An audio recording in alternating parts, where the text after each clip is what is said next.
మనము కూడా దేవుని యొక్క సన్నిధానంలో వేళ దావీదు చేసిన పాపము మనము చేయకపోవచ్చు. కానీ పరిశుద్ధ గ్రంథము ప్రభు అయిన యేసు భూలోకంలో ఉన్నప్పుడు ఆయన వ్యభిచారమును బట్టి ఒక మాట అన్నాడు. వాడు మోహపు చూపులే ఆ వ్యక్తితో వ్యభిచరింపబడినట్టుగా ప్రభువు చెప్పాడు. ఈవేళ మోహము అనేది దేని మీదైనా ఉండొచ్చు. లోకంలో ఒక వస్తువు మీదనో మరొక కార్యం మీదనో ఆ మోహము వ్యామోహము అనేటువంటిది మానవుని జీవితంలో ఉంటూ ఉంది.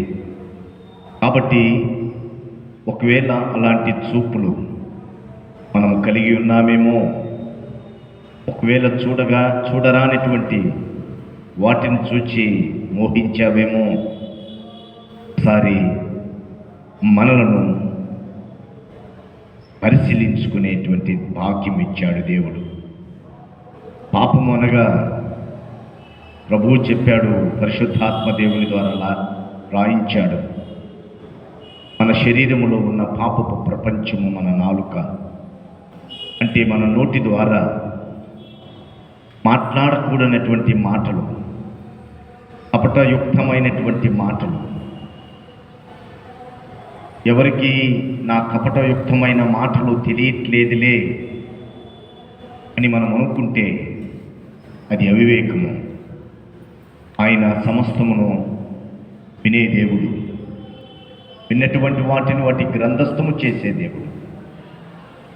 కాబట్టి ఒకవేళ నోటి మాట ద్వారా మనం ఏమన్నా అయిపోయామేమో ఒకసారి పరిశీలించుకునేటువంటి భాగ్యము ఇచ్చాడు. రీతిగా మన అవయములు అపవిత్రతను ప్రేమించి వాటి కొరకు ఆరాటపడ్డవేమో పరిశీలించుకునేటువంటి భాగ్యము దేవుడిచ్చాడు. దావీదుకు చూపిన శాశ్వత కృప నీకు నాకు కావాలి అని అంటే, రక్షణలో ఉన్న ఆనందాన్ని మనము ఆస్వాదించాలి అని అంటే, ఇది మంచి తరుణం. ప్రభు ఎదుట ఆయన సన్నిధానంలో కూడి ఉన్నటువంటి మనల్ని మనం పరిశీలించుకునే సమయము. ఎందుకంటే ఆయన మన మధ్య ఉన్నాడు. ఎక్కడ ఇద్దరు ముగ్గురు కూడి స్తుతిస్తారో అక్కడ ఉంటానని సెలవిచ్చిన దేవుడు ఒక చిన్న మందగా చేరిన మనలో తప్పనిసరిగా మన మధ్యలో ఉన్నాడు.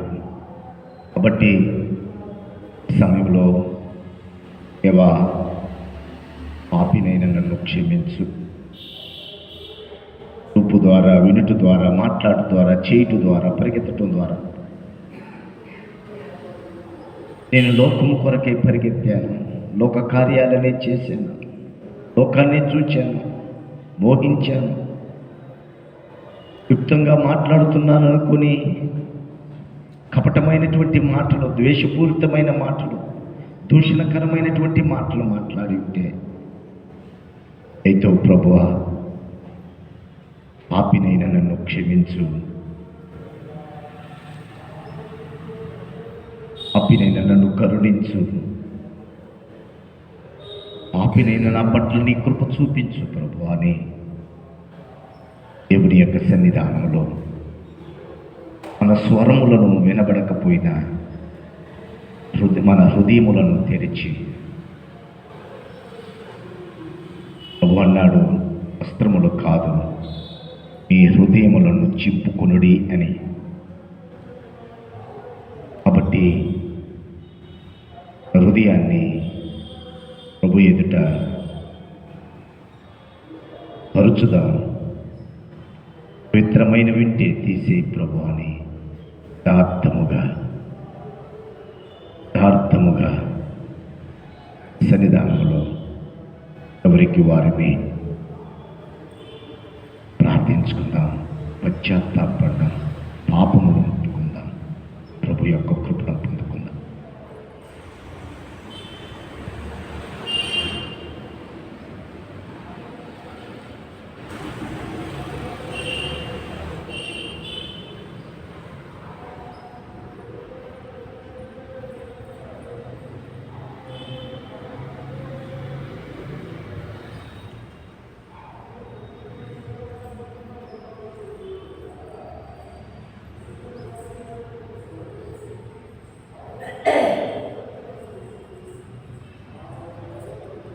ప్రేమ కలిగిన తండ్రి,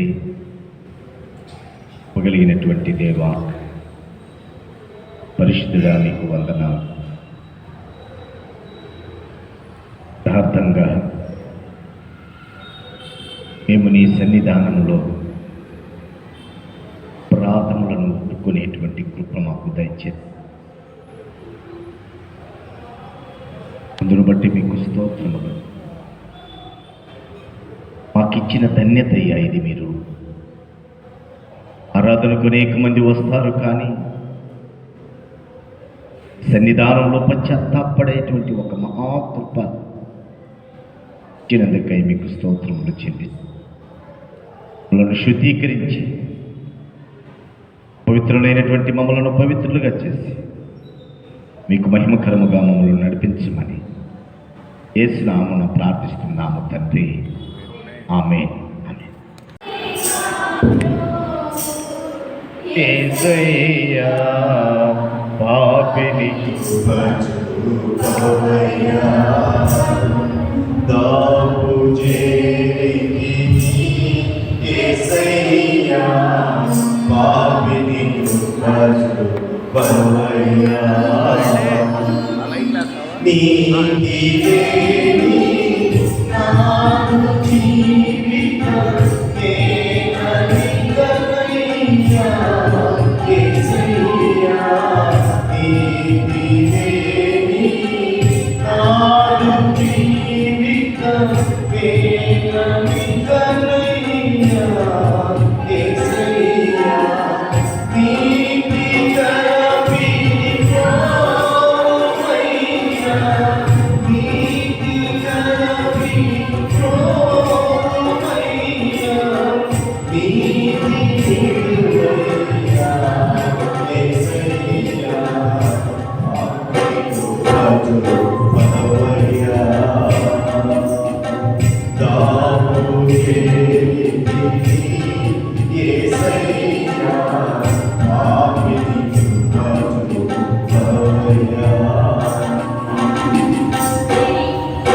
నీదు సిలువా లోని ప్రేమ ఎంతదరమౌనా, యేసయ్యా నీదు సిలువా లోని ప్రేమ ఎంతదరమౌనా, యేసయ్యా నాదు కలుష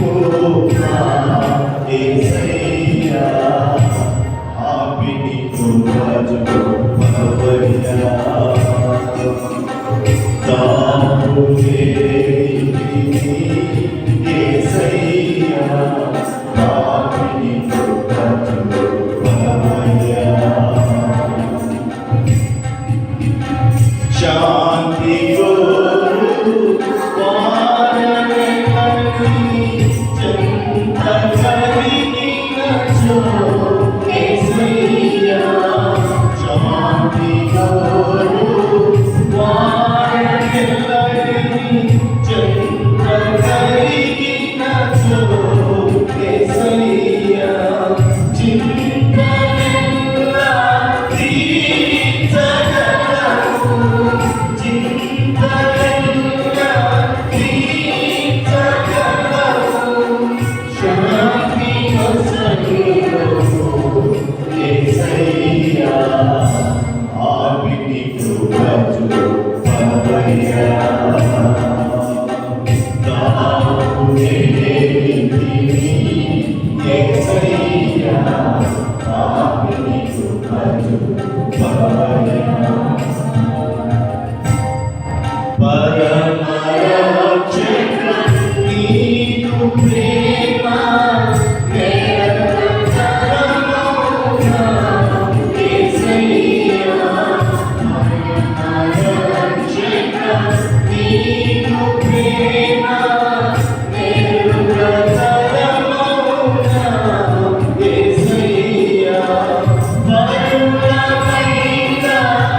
దినములపై ఏర్పాటు చేయబడిన పరిశుద్ధ లేఖనాలు చదువుగా వెళ్దాం. పాత నిబంధన పాఠం నుండి రాజులు రాసినటువంటి 2వ గ్రంథము 5వ అధ్యాయం. రాజులు రాసినటువంటి 2వ గ్రంథము 5వ అధ్యాయము 15 నుంచి 19 వచనాల వరకు ఉన్నటువంటి స్థానిక సంఘ సెక్రటరీ గారు మోజస్ నల్లాస్ గారు వచ్చి లేఖన భాగాలను చదవలసిందిగా ప్రేమతో ఆహ్వానిస్తున్నారు.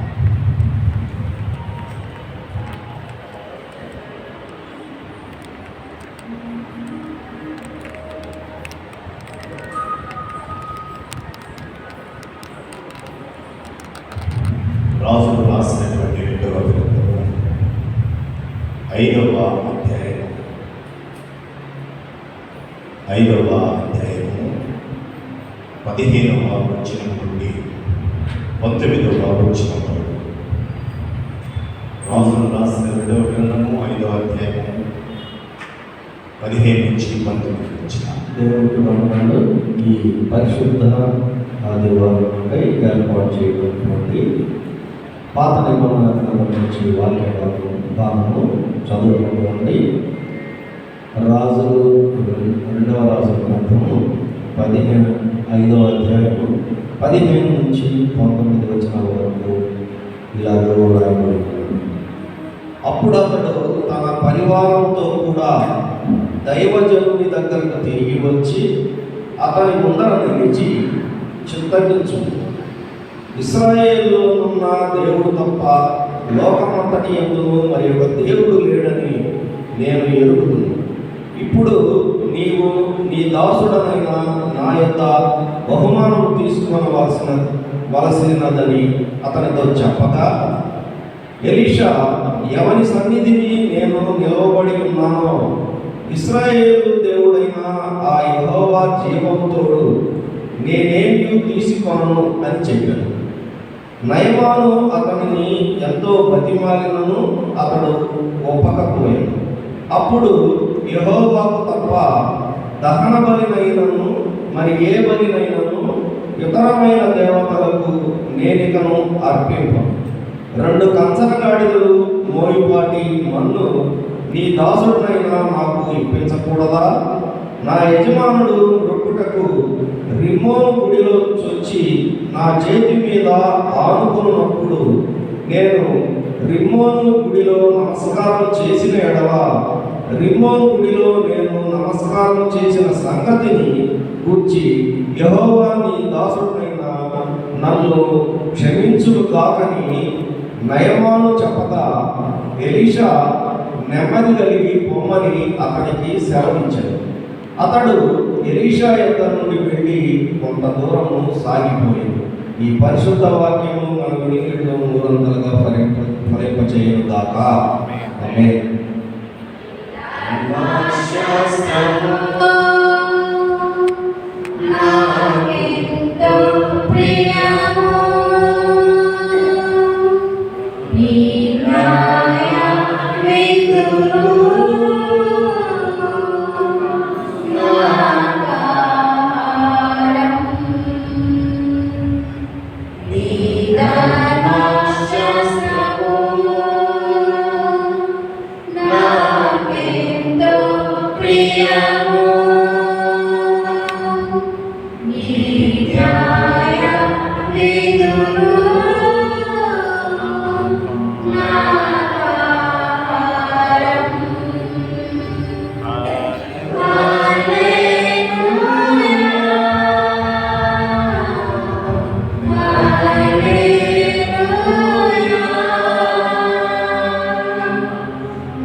నూతన నిబంధన పాఠం చదువుకుందాం.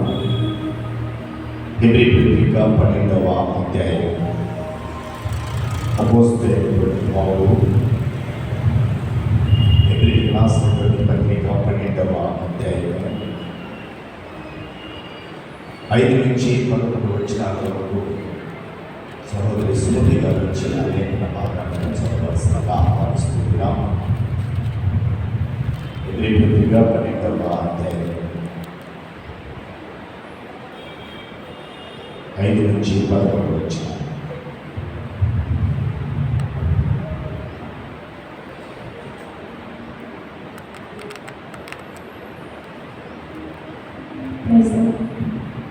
ఈ దినమునగా ఏర్పాటు చేయబడిన బైబిల్ నుంచి కొత్త నిబంధన పాఠ్యభాగం నుంచి హెబ్రీయులకు రాసిన పత్రిక 11వ అధ్యాయము 5 నుంచి 11 వచనాలు చదువుకుందాం. 12వ అధ్యాయము 5 నుంచి 11 వరకు చదువుకుందాం. నా కుమారుడా, ప్రభువు చే శిక్షను తృణీకరించకుము. ఆయన నిన్ను గద్దించినప్పుడు విసుగకుము. ప్రభువు తాను ప్రేమించిన వారిని శిక్షించి తాను స్వీకరించు ప్రతి కుమారుని దండించును అని కుమారులతో సంభాషించినట్లు మీతో సంభాషించుచు ఆయన హెచ్చరికను మరచితిని. శిక్షాఫలము పొందుటకై మీరు సహించుచున్నారు. దేవుడు కుమారులుగా మిమ్మల్ని చూచుచున్నాడు. తండ్రి శిక్షింపని కుమారుడెవడు? కుమారులమైన వారందరూ శిక్షలో పాలు పొందుచున్నారు. మీరు పొందిన ఎడల దుర్భిక్షులే కానీ కుమారులు కాదు.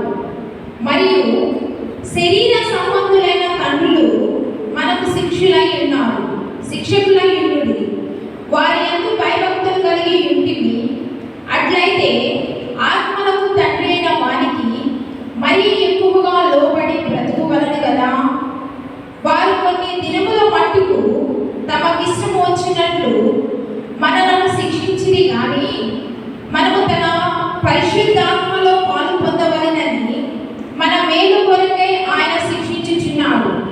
మరియు ప్రస్తుతమందు సమస్త శిక్షయు దుఃఖకరముగా కనబడునే గాని సంతోషకరముగా కనబడదు. అయినను దాని యందు అభ్యాసము కలిగిన వారికి అది నీతియును సమాధానకరమైన ఫలమునిచ్చును. దేవుడి పరిశుద్ధ వాక్యమును మన వినికిడిలో దీవించి ఆశీర్వదించును గాక. ప్రత్యేకమైనటువంటి పాటలు పాడగా ఎంతమంది వారికి నేను మరొకసారి తెలియజేస్తున్నాను. ఎవరైతే ప్రత్యేకమైనటువంటి పాట పాడుతున్నారో వారు పల్లవి 2 చరణాలు మాత్రమే. ఆ పల్లవిని కూడా పదే రిపీట్ చేయడానికి లేదు. ఆ విధంగా మీరు సహకరించాలని ప్రభు పేరిట మనం చేస్తున్నాను. పురుషుల్లో నుంచి యవనస్తుడు బాను ప్రత్యేకమైనటువంటి కీర్తన పాడతాడు. అలాగే స్త్రీల్లో నుంచి శేభారాణి గారు ఒక ప్రత్యేకమైనటువంటి పాట పాడవలసిందిగా ప్రేమగా ఆహ్వానిస్తున్నాను.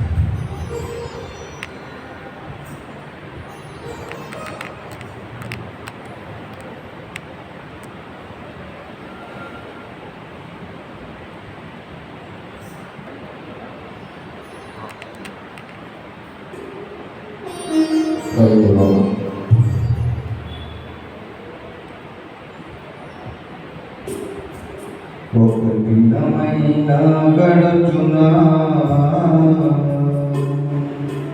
నీవులేని నా జీవితాన ఒక క్షణమైన ఊరుండగలనా నీ కృపలేని నా బ్రతుకును ఒక దినమైన గడుచునా నీవులేని నా జీవితాన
ఏకాంతతలములో నీ పాదాలను చేరగా ప్రపంచలే సంగీతమై ఎదపాడెను స్తుతి గీతము. ఏకాంతతలములో నీ పాదాలను చేరగా ప్రపంచలే సంగీతమై ఎదపాడెను స్తుతి గీతము. నా ప్రాణమా నా జీవమా యేసయ్యా నీవే నా ఆధారము. నా ప్రాణమా నా జీవమా యేసయ్యా నీవే నా ఆధారము. ఒక దినమైన గడుచునా నీవు లేని నా జీవితాన ఒక క్షణమైన ఊహించగలనా నీ కృపలే నా బ్రతుకులో.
నీ కృపను కాచుకొనగా నీ కృపయే సోపానమై భవ్యాపిని కలిగించెను.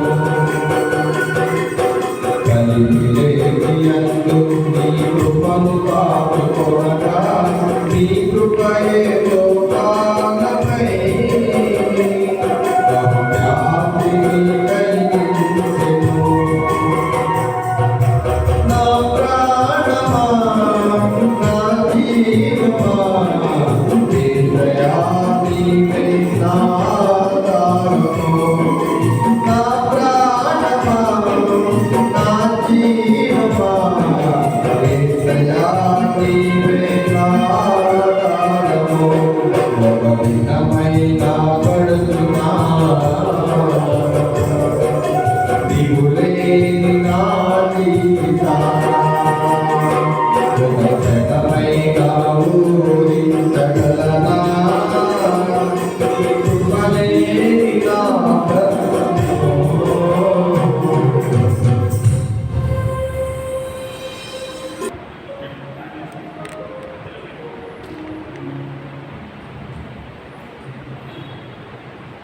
నిత్యం నిలిచేది ప్రేమే యేసయ్యని పాట పాడమని దేవుని నామాన్ని మనం పంచుకుంటాం. నిత్యం నిలిచేది నీ ప్రేమే యేసయ్యా, నిలకడగా ఉండేది నీ మాటే యేసయ్యా.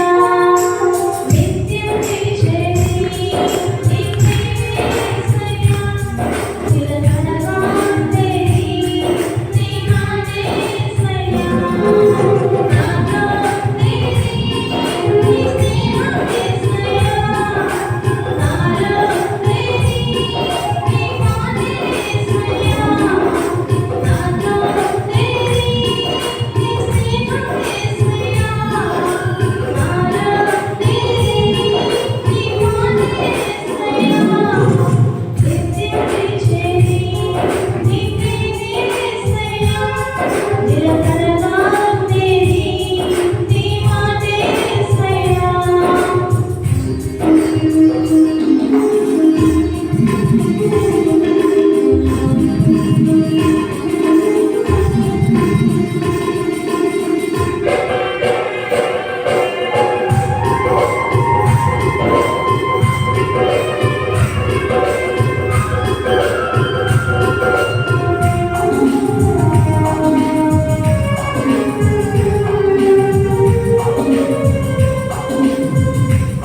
విజ్ఞాపన ప్రార్థన చేసుకున్నామండి. విజ్ఞాపన ప్రార్థన చేసేవాళ్ళు కూడా విజ్ఞాపన ప్రార్థనే చేయాలని ప్రభు పేరుగా మనం చేస్తూ అది కూడా గుర్తుగా చేస్తూ మాకు సహకరించాలని ప్రభు పేరుగా మనం చేస్తున్నాం. 2 విషయాలు మనకు విజ్ఞాపన ప్రార్థనలో ఉన్నవి. గంగవరపు పెద్ద ప్రసాద్ గారి కుమారుడు ప్రదీప్ గారు హాస్పిటల్లో గజ్జల హాస్పిటల్లో ఉంటున్నారు. మేము ప్రార్థించాం, 10 దినాల్లో ప్రార్థిస్తూనే ఉన్నాం. ఇంకనూ పరిపూర్ణమైనటువంటి ఆరోగ్యము దేవుడు అనుగ్రహించలాగా ఆ ప్రసాద్ గారి యొక్క కుమారుడికి ప్రదీప్ గారికి కొరకై ప్రార్థించండి. అలాగే మరొక విజ్ఞాపన ప్రార్థన అనగా రాజేష్ ఖన్నా గారికి యాక్సిడెంట్ ద్వారా కొంచెం కాలు ఫ్రాక్చర్ అయిపోవడం వల్ల ఆపరేషన్ జరిగించబడింది. ఆ ఆపరేషన్ అయినటువంటి గాయం త్వరగా మానలాగున ఎలా యథార్థంగా తన యొక్క ఉద్యోగంలో కొనసాగులాగిన ప్రార్థనలో జ్ఞాపకం ఉంచుకోండి. ప్రార్థించాల్సినటువంటి వారు పురుషుల్లో నుండి పెద్దవారు చింతపల్లి ఎలీషా గారు ప్రార్థన చేస్తారు. స్త్రీలలో నుండి మాచాల సువర్ణమ్మ గారు ప్రార్థన చేయాల్సిందిగా మనం చేస్తున్నాం. వారి యొక్క ప్రార్థిస్తుండగా మనం వారి ప్రార్థనలో ఏకీభవిద్దాం.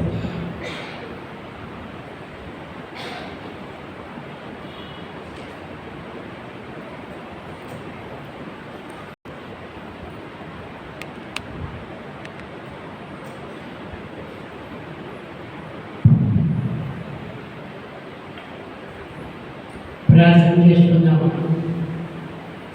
మా ప్రియ ఈ ఆదివారం దినమని సన్నిధి గురించి నేను జ్ఞాపకం కలిగించిన వారికి తరుణాన్ని బట్టి వెళ్ళలేని వందనములు స్తుతులు స్తోత్రములు తండ్రి. నేను ఆరాధించడకు, నేను కనపరచడకు, నేను కొనియాడటకు, మన క్రమపరిచయ విధానాన్ని బట్టి కూడా వెళ్ళలేని వందనములు స్తుతులు స్తోత్రములు. సంఘమును జీవించి కాపాడు, సంఘం సకాలంలో నీ సన్నిధిలోకి నేను ఆరాధించుకొని సిద్ధపరచడానికి వెళ్ళలేని వందనములు స్తుతులు స్తోత్రములు. ఈ దాసుని ఆశీర్వదించి ఏ సమయంలో ఈ వాక్యం ప్రకటించిన బిడ్డలు నేర్పించము, సహాయం చేయండి. సంఘ పెద్దలను ఆశీర్వదించి కాపాడు. సంఘ పెద్దలు మరి సంఘాన్ని ఏదైనా నడిపించడం వారికి నేర్పించము, సహాయం చేయండి. స్త్రీలను జీవించి కాపాడుతాను. వారు పాడుతుండగా వారి పాటల్లో దేవుడిని మేమందరం విడుదల శక్తిని ప్రసాదించి సహాయం చేయించండి. చిన్న బిడ్డలను ఆశ్రయించి కాపాడు. వారిని శరీర సిద్ధపరచము, సహాయం చేయండి. వృద్ధులను ఆశ్రయించి కాపాడు. వారికి శారీరక బలహీనత నుంచి విడుదల దయచేయండి. అనేక మంది ఆసుపత్రులు బాధపడుతున్న బిడ్డల విషయం చూసినాము. మరి శస్త్రచికిత్స జరుగుతుండగా వారికి ఆరోగ్యపరచము, సహాయం చూపించుకుంటాను. రాష్ట్రకర్తమైన ముందుకు సాగాను. ఆదివారం గొడవలను ఆశ్రయించి కాపాడు. అది ప్రకటించండి. ఆ బిడ్డలు టీచర్స్ ఆశీర్వదించి చిన్న బిడ్డలు ఏ విధంగా నడిపించాలో వారికి నేర్పించు. ఈ కృపాన్ని కాపుదలాన్ని నీడలో బిడ్డలో భద్రపరచు. ఎవరి బిడ్డలు తీసి కాపాడు. ఎవరి ప్రాచార భయంకరమైన కాదు. ఎవరి బిడ్డలు తీసి కాపాడు. ఎవరి కాలంలో వారు నీ సన్నిధిని తెలుపుగా నీ సన్నిధిలో నిలిచినకు బిడ్డలు సిద్ధపరచము, సహాయం చేయండి. వివాహాల కోసం ఎదుగుతున్న యోగికరమైన సంబంధమైన సహాయం చేయించండి. ఈ నడిపింపులు భద్రపరచు. ఆయన ప్రపంచ పరిస్థితులు చాలా సాతాన యొక్క పరిపాలన ఉందండి. సాతాన యొక్క పరిపాలన నుంచి మరి ప్రపంచాన్ని క్రమపరిచి ప్రపంచం నీ సన్నిధిలో నువ్వు చూపించిన వారు సాగుటకు మరి ఆశీర్వదించి కాపాడు రక్షించు పరిపాలన జరిగించిన బిడ్డలని సంఘ ఏ విధంగా మరి ప్రపంచాన్ని నడిపించాలా ప్రజలకు నేర్పించు సహాయం చేయండి. ఎవరు ఉపదేశాలు బాధపడుతున్న బిడ్డల విషయాన్ని సరిపరిచిన తగిన జీవనోపాధులు దయచేయించండి చెప్పింది. ఈ నడిపింపుల మధ్యవరకు ఈరోజు జరిగిన ఆరాధన కార్యక్రమంలో మీకు మేము అక్కడ ప్రభావం చేకూర్చుకోవచ్చు. ముందు సహకరించు సహాయం చేయండి. ఆయన ఈ సమయంలో దాచుడు అందించిన వాక్యము మా హృదయంలో పంచుకోవడానికి చెవులను గ్రహించిన హృదయం ఆశ్రయించిన మనసును ప్రసాదించి సహాయం చేయండి. వారికి వాయించిన బిడ్డలను ఆశ్రయించి వారి క్రమముగా వాయించిన సిద్ధపరచు.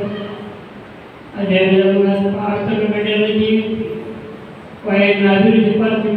కృపాన్ని కాపుదలని నీళ్ళలో భద్రపరచు. దీనికి మహిమాకంత ప్రభావం చేకూర్చవచ్చు. ఈరోజు జరిగిన ఆరాధన కార్యక్రమం తండ్రి మీ మహిమాతో వాడు దాసి వాడుకుంది తండ్రి వచ్చినప్పుడు మీకు మోడల్ వేసి అతి చేకూర్చున్నాం ఆయన. ఆమె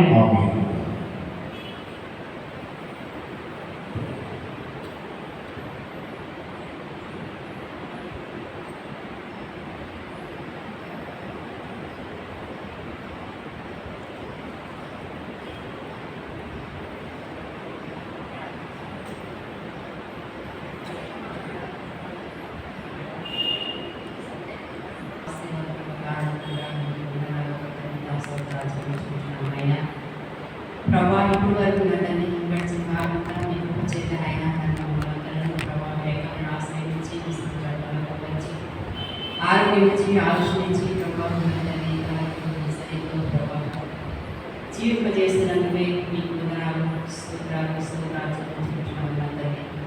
ప్రభా పేర్కొన్న దాని నుండి నాన్న వరకు నాయన ఈ వారం అంతటిలో ప్రభా మా పని వాడగలరు ప్రభా మా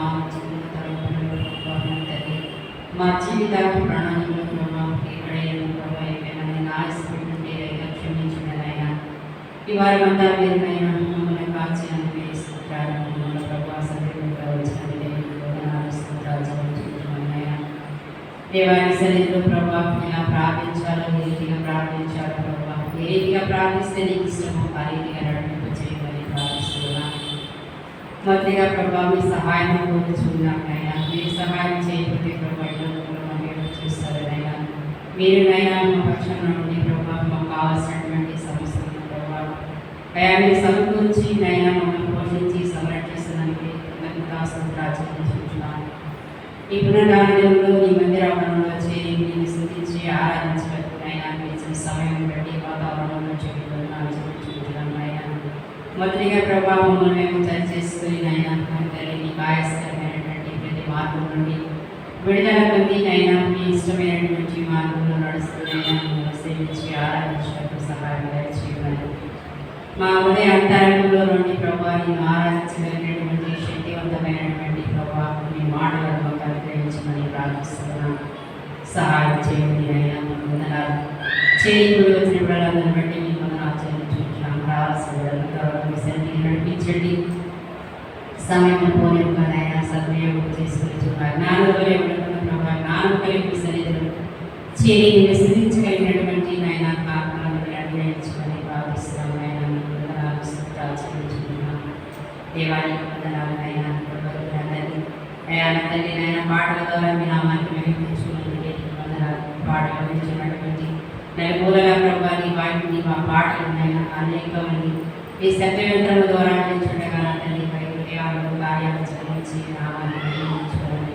అటు రీతిగానే ప్రభావ మరి తండ్రి చదవబడినటువంటి ప్రభావం బట్టి వందనాలు చెల్లించుకుంటున్నాం. ఆయన నిజమే ప్రభావం మేము ఎంత పౌరులమో ఎంత నా తండ్రి ఆ విధేయులమో నా తండ్రి ఎంత మీకు దూరంగా ఉంటున్నామో మీరు ఎదిగినప్పటికీ ప్రభావ మీ ఉచితమైన గొప్ప చేతనైనా మమ్మల్ని రూల్స్ వేయగలదండి. మీ ప్రేమ చేతనైనా ఈ కమిటీలో చేర్చుకుని నీ మందిరావరణంలో చేర్చుకుని అయినా మిమ్మల్ని స్థితించేటటువంటి 4 గంటల సమయం ప్రభావ మరి తండ్రి మీరు పంపించినటువంటి ఎందుకు పనికిరానటువంటి ఆయన మమ్మల్ని ప్రభావ మీరు నీతిగా నాయన ప్రాణం పెంచిన ఆయన మమ్మల్ని కొనలేబడుతున్నా తండ్రి నీకు వందనాలు.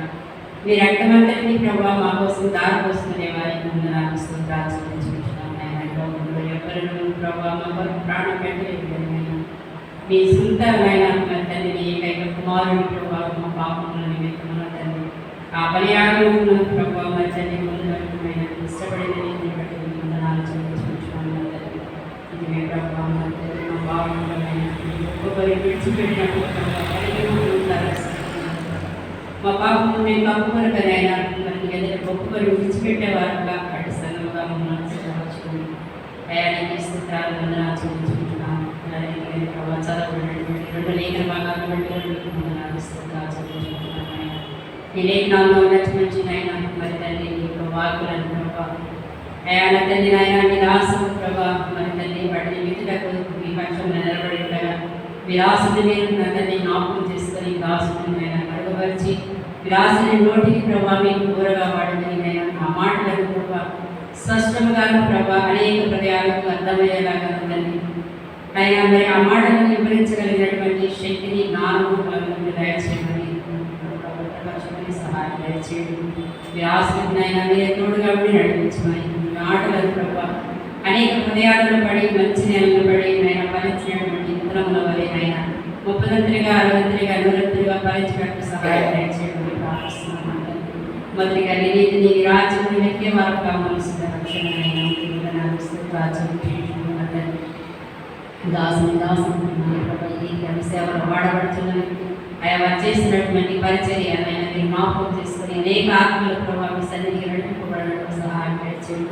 ఆత్మలను మీ సంఘానికి ఆయన సమకూర్చమని ప్రార్థిస్తున్నాను. నూతనంగా తీసుకున్న వారిని స్థిరపరచండి ఆయన. ఇంకా ప్రభావ అనేక మంది బిడ్డలు తండ్రి నేను వెరగకనైనా అయా నా తండ్రి లోక ఆశలతో వచ్చినటువంటి ప్రతి బిడ్డని నేను జ్ఞాపకం చేసుకోండి. మీ వైపు తినడానికి సహాయం చేయండి. అనేక మంది సన్నిధికి రాబడబడటకు చూపమని ప్రార్థిస్తున్నాను. సహాయం చేయండి. దేవాలయం వందనాలు స్తోత్రాలు చెల్లించుకుంటున్నాను తండ్రి. అయా నా తండ్రి ఆయన మాటలు ప్రభావ వ్యర్థంగా పోకుండా ఆయన నీ మాటలు ప్రభావ ప్రతి హృదయం మీద నా తండ్రి నాయన ప్రేమని పలకల మీద రాసుకుని ప్రతి క్షణము నెమరు వేసుకోగలిగినటువంటి జ్ఞానం అనుగ్రహించమని ప్రార్థిస్తున్నాను. ఆయన చూపండి దేవానికి వందనాలు ఆయన స్తోత్రాలు ముందుగా చేసిన ప్రార్థన మీరు ఆలోచించినందుకు వందనాలు.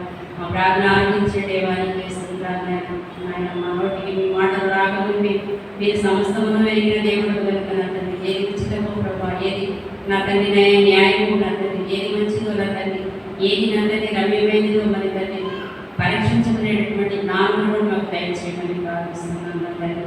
నీ సన్నిధిలో ప్రభావ నిరంతరము అయినా నీ కోరికలు అయినా మమ్మల్ని అయినా చెక్కమని ప్రార్థిస్తున్నాను నా తండ్రి. నీ కోరిక వచ్చేంత వరకు మమ్మల్ని సరి చేయమని వందనాలు స్తోత్రాలు చెల్లిస్తున్నాము.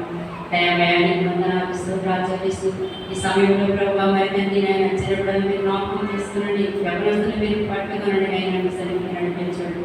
అనేక యవనస్తులు ప్రభావ మరి తండ్రి లోకంలో ప్రభావ పాపముల చేత అపరాధముల చేత ప్రభావ మరి తండ్రి మరి అనేకమైనటువంటి ఆయన మన తండ్రి అనేక ఆశల ద్వారా అయా తండ్రి దూరస్తులుగా అయినటువంటి ఆయన మీరు జ్ఞాపకం చేసుకొని ఈ సమయపస్తులుగా ఆయన మీ సన్నిధికి నడిపించమని ప్రార్థిస్తున్నాం. వ్యక్తమైన దేవుడు గారి మాట్లాడే దేవుడు గారి అయా నీవే సృష్టికర్తమని ప్రతి ఒక్కరూ గుర్తించగలిగినట్లు మీకు సహాయం దయచేయమని ప్రార్థిస్తున్నాం. సహాయం దయచేయండి. వృద్ధులు జ్ఞాపకం చేస్తున్నాడు ఆయన. వృద్ధులకు వృద్ధాప్యంలో వారికి కావాల్సినటువంటి సమస్తము మీరే సమకూర్చండి ఆయన. ఆ రీతిగానే ప్రభావ మీ సన్నిధిలో విడవగా ఆయన మీకు స్థుతించి ఆరాధించగలగా మీ సిద్ధరాశమని ఇంకా ప్రభావ మరి తండ్రి ఆయన దూరస్తులైన వారిని మీరు జ్ఞాపకం చేస్తున్నాడు. దీర్ఘకాలిక చేత పీడిపబడుతున్న వారిని మీరు రక్షించండి అయినా వారికి ఆయన కావాల్సినటువంటి స్వస్థను ఆరోగ్యం మీరు దయచేయండి. దేవాన్ని సన్నిధిలో పూజాడి ప్రార్థించిన ఆయన స్వస్థత పొందిన ఆయన మీ సన్నిధిలో సాక్షిగా నిలబడటకు ప్రభు చూపమని ప్రార్థిస్తున్నాం తండ్రి. సహాయం దయచేయండి. ప్రభావ తండ్రి ప్రసాద్ గారి కుమారుడు మీరు జ్ఞాపకం చేస్తున్నాడు. ఎవరి ప్రాయంలో ఉంటుండగా ప్రభావ అప్పుడు ఒకసారి మీరు రక్షించండి ఆయన. అప్పుడే పరిస్థితి ఏమిటో మేము ఎరుగుగానే తండ్రి సమస్తం మీరు ఎరిగిన దేవుడు. ఎక్కడ ఏ బలహీనతలతో ప్రభావ ఎక్కడ నా అనారోగ్యం ఉందో తండ్రి మీరు ఆయన గాయపడ్డ అసలు ఉండి అప్పుడైనా త్వరగా కోరుకొని మీ సన్నిధికి వచ్చినప్పుడు సహాయం దయచేయమని ప్రార్థిస్తున్నాం. ఆ రీతిగా ప్రభావ రాజేష్ గారిని మీరు జ్ఞాపకం చేస్తున్నాడు ఆయన. తన ఆపరేషన్లో తోడుగా ఉన్నందుకే స్తోత్రాలు చెల్లించుకుంటున్నాం. తిరిగి ప్రభా గాయం మీరు కట్టలేదు ఆయన గాయం పట్టువాడిని మాకువాడు రేపువాడని శ్రమించాడు కదా ప్రభా మీకు వందనాలు స్తోత్రాలు ఆయన బాగా ఆపరేషన్ చేసినటువంటి గాయం త్వరగా మారడానికి సహాయం చేయండి ఆవిడ ప్రభా యాక్సిడెంట్ ద్వారా తండ్రి అనుభవంలోకి రావడానికి అయా నీ పరిచర్యలకు నా తండ్రి నాయన జ్ఞానం కలిగి సన్నిధికి రావడానికి సహాయం చేయండి ఆవిడ ద్వారా నాయన తండ్రి అనేక సన్నిధికి నడిపించబడటకు సహాయం చేయమని ప్రార్థిస్తున్నాను నా తండ్రి వారు చేసినటువంటి నాయన నా తండ్రి తన దృష్టిలో అనేకులకి నా తండ్రి నీ వాటి పరిచర్య చేసి నీ సన్నిధికి నడిపించబడగా విశ్వపక్షమని ప్రార్థిస్తున్నాను నా తండ్రి అటు పరిస్థితిలో ఎందరున్నారో వారందరినీ మీరు జ్ఞాపకం చేసుకుని సహాయం చేయండి అయ్యని ప్రభావాన్ని ముందున ప్రతి క్లాసులో తండ్రి అయ్యా మంచి మార్కులతో పాస్ చేసిన వాళ్ళందరిని బట్టి మీకు ఇస్తుంటారు ఎవరైనా ప్రభావం తండ్రి తప్పిపోయి ఉంటే వారికి కావాల్సినటువంటి ధైర్యం తెచ్చి మరీ తిరిగి రాసి వారిని అతన్ని విజయం పొందుకున్నకు సహాయం చేయమని ప్రార్థిస్తున్నాం తండ్రి అయా తండ్రి ఆయన ఫస్ట్ క్లాస్ నుండి తండ్రి 5 క్లాస్ వరకు ప్రతి క్లాస్లో ప్రభావం ఎవరు విజయం పొందుతున్నారు వారందరిని బట్టి మీకు పొందనారు ఆయన పడిపోయిన వారిని మరొకసారి జ్ఞాపకం చేసుకుని మరి తిరిగి వారి విజయం పొందడానికి సహాయం చేయమని ప్రార్థిస్తున్నాం దేశం కొరకు రాష్ట్రం కొరకు దేశ ప్రజల కొరకు సరిగ్గా జ్ఞాపకం చేస్తున్నాం సహాయం చేయండి రాజు కొరకు అది వారి కొరకు సరిగ్గా జ్ఞాపకం చేస్తున్నాం ఆయన వారి రక్షణ మారు మనసు తెచ్చి ప్రభావ మీ సరిగ్గా వచ్చి స్థితించబడగా అయా నీతి న్యాయములతో నైనా లోకంలో పరిపాలించడానికి సహాయం చేయమని ప్రభావం వారికంటే మరి అయినా మీరు నీతి న్యాయం కలిగిన ఆయన జీవి పరిపాలించే దేవుడు కనుక ఆయన మిమ్మల్ని అనుసరించి ఆయన నా తండ్రి వారు నడిచినప్పుడు సహాయం చేయమని ప్రార్థిస్తూ సేవ సమాజాన్ని చేతులు అప్పగించుకుంటున్నాము గొప్ప చూపండి నానాటికి ప్రభు అనేక మంది శరీర చదువుకుని విశ్లేషించడానికి సహాయం చేయండి ఆయన మీకు వందనాలు స్తోత్రాలు చెల్లిస్తూ ఆయన మీ అందరినీ చేతులు అప్పగించుకుంటూ ఈ సమయం వరకు వందనాలు కృతజ్ఞతా స్తోత్రాలు చెల్లించుకుంటూ ఈ ఆరాధన అంతటినీ మీ చేతులు అప్పగించుకుంటూ వాయిద్యాలు ప్రభు సత్యవంతాలను ఆయన కరెంటు మీ స్వాధీనంలోకి తీసుకొని అయా తల్లి ఆరాధన అంతటినీ ప్రభు ఆది నుండి అంతం వరకు క్రమంగాను మీ నామానికి మహిమకరంగాను మాకు ఆస్తులుగా జరిగిస్తారని ఆయన ప్రతిదీ మీ చేతులకి మీ స్వాధీనంలో తీసుకొని మహిమ పొందుతారని మా ప్రభు రక్షకుడైన యేసయ్య పరిశుద్ధమైన ఘనమైన నామములో స్తుతించి ప్రార్థించడం జరుగుతున్నాం తండ్రి ఆమేన్.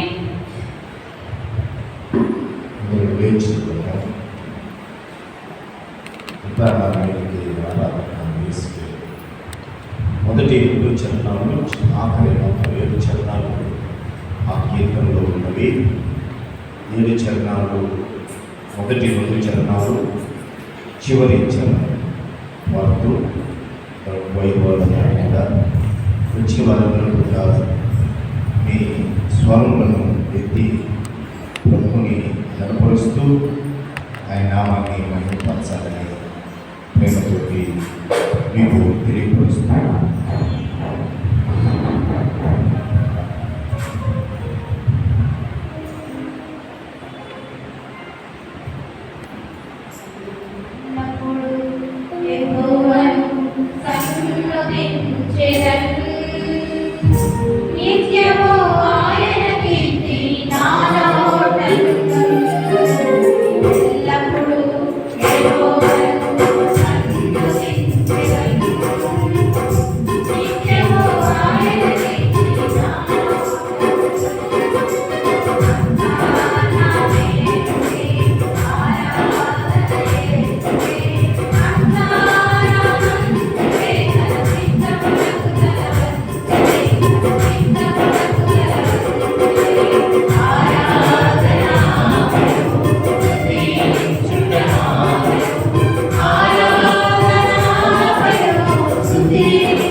పాపములైనా కఠిన దుఃఖ పాపములైనా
మన చిత్తములకు బలవంతుడే ఆరాధన మనో స్తుతించుట మనో ఆరాధన మనో స్తుతించుట మనో స్తుతించుట మనో ఆరాధన యేసుకే ఆరాధన యేసుకే ఆరాధన యేసుకే మన చిత్తములకు బలవంతుడే మన చిత్తములకు బలవంతుడే ఆరాధన మనో స్తుతించుట మనో ఆరాధన మనో స్తుతించుట మనో స్తుతించుట మనో.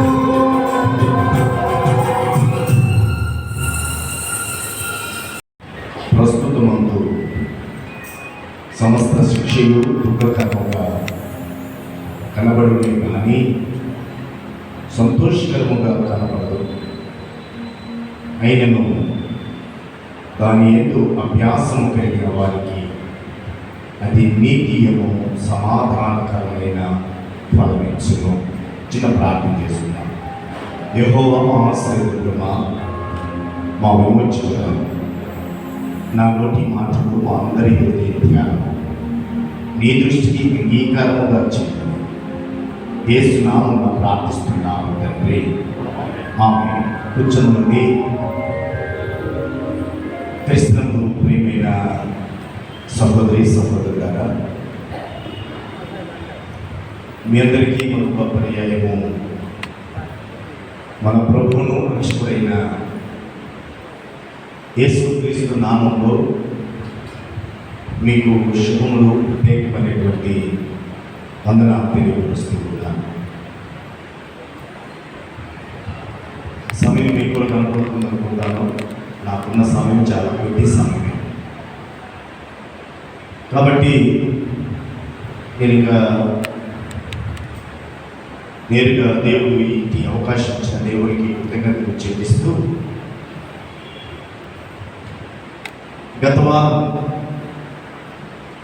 గత వారం మన ధ్యానాంశాన్ని ఈ వారం కూడా కొనసాగిస్తూ ఉన్నాం. ఏంటి గత వారం మన ధ్యానాంశము? యెహోవా మన గడబాడు. అది పాటలు గుర్తుపెట్టుకుంటే చాలు. అందుకే పాట పాడించింది. పాట పోయిన వారం ఇదే పాట పాడించారు, వచ్చే వారం కూడా ఇదే పాట.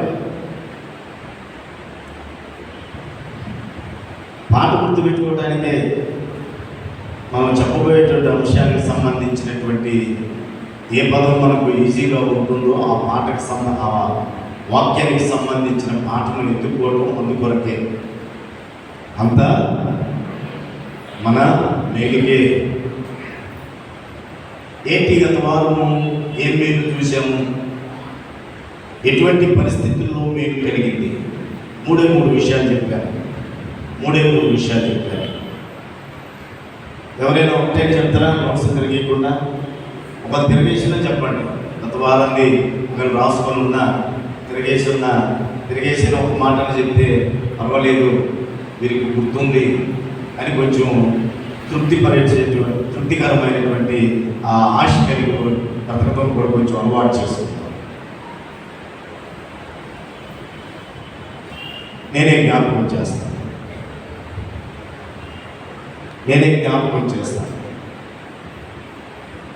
మొట్టమొదటి ఏం చెప్పానంటే, పరిస్థితులు మనకు ప్రతికూలమైన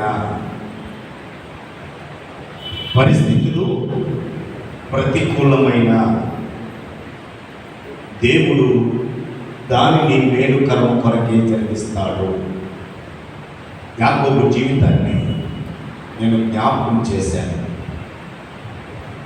మీరు నన్ను పుత్రహీనులుగా చేర్చున్నారు అని ఆయన దుఃఖకరమైనటువంటి పరిస్థితుల్లో దేవుని ప్రణాళిక, అందుకే పరిశుద్ధ గ్రంథంలో ఆయన కార్యములను మనం చూడలేము, కొన్నిసార్లు వినలేము.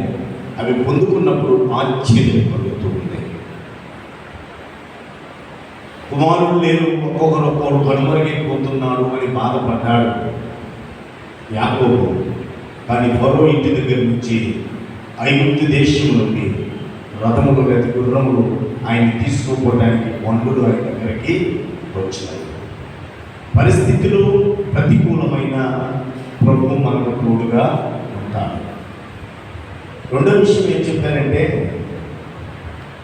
దావీదు జీవితంలోంచి జ్ఞాపకం చేశారు. ప్రజలు మనకు ప్రతికూలమైన పరిస్థితులు మనకు ప్రతికూలమైన మన మేలుకే, ప్రజలు మనకు ప్రతికూలమైన మన మేలుకే.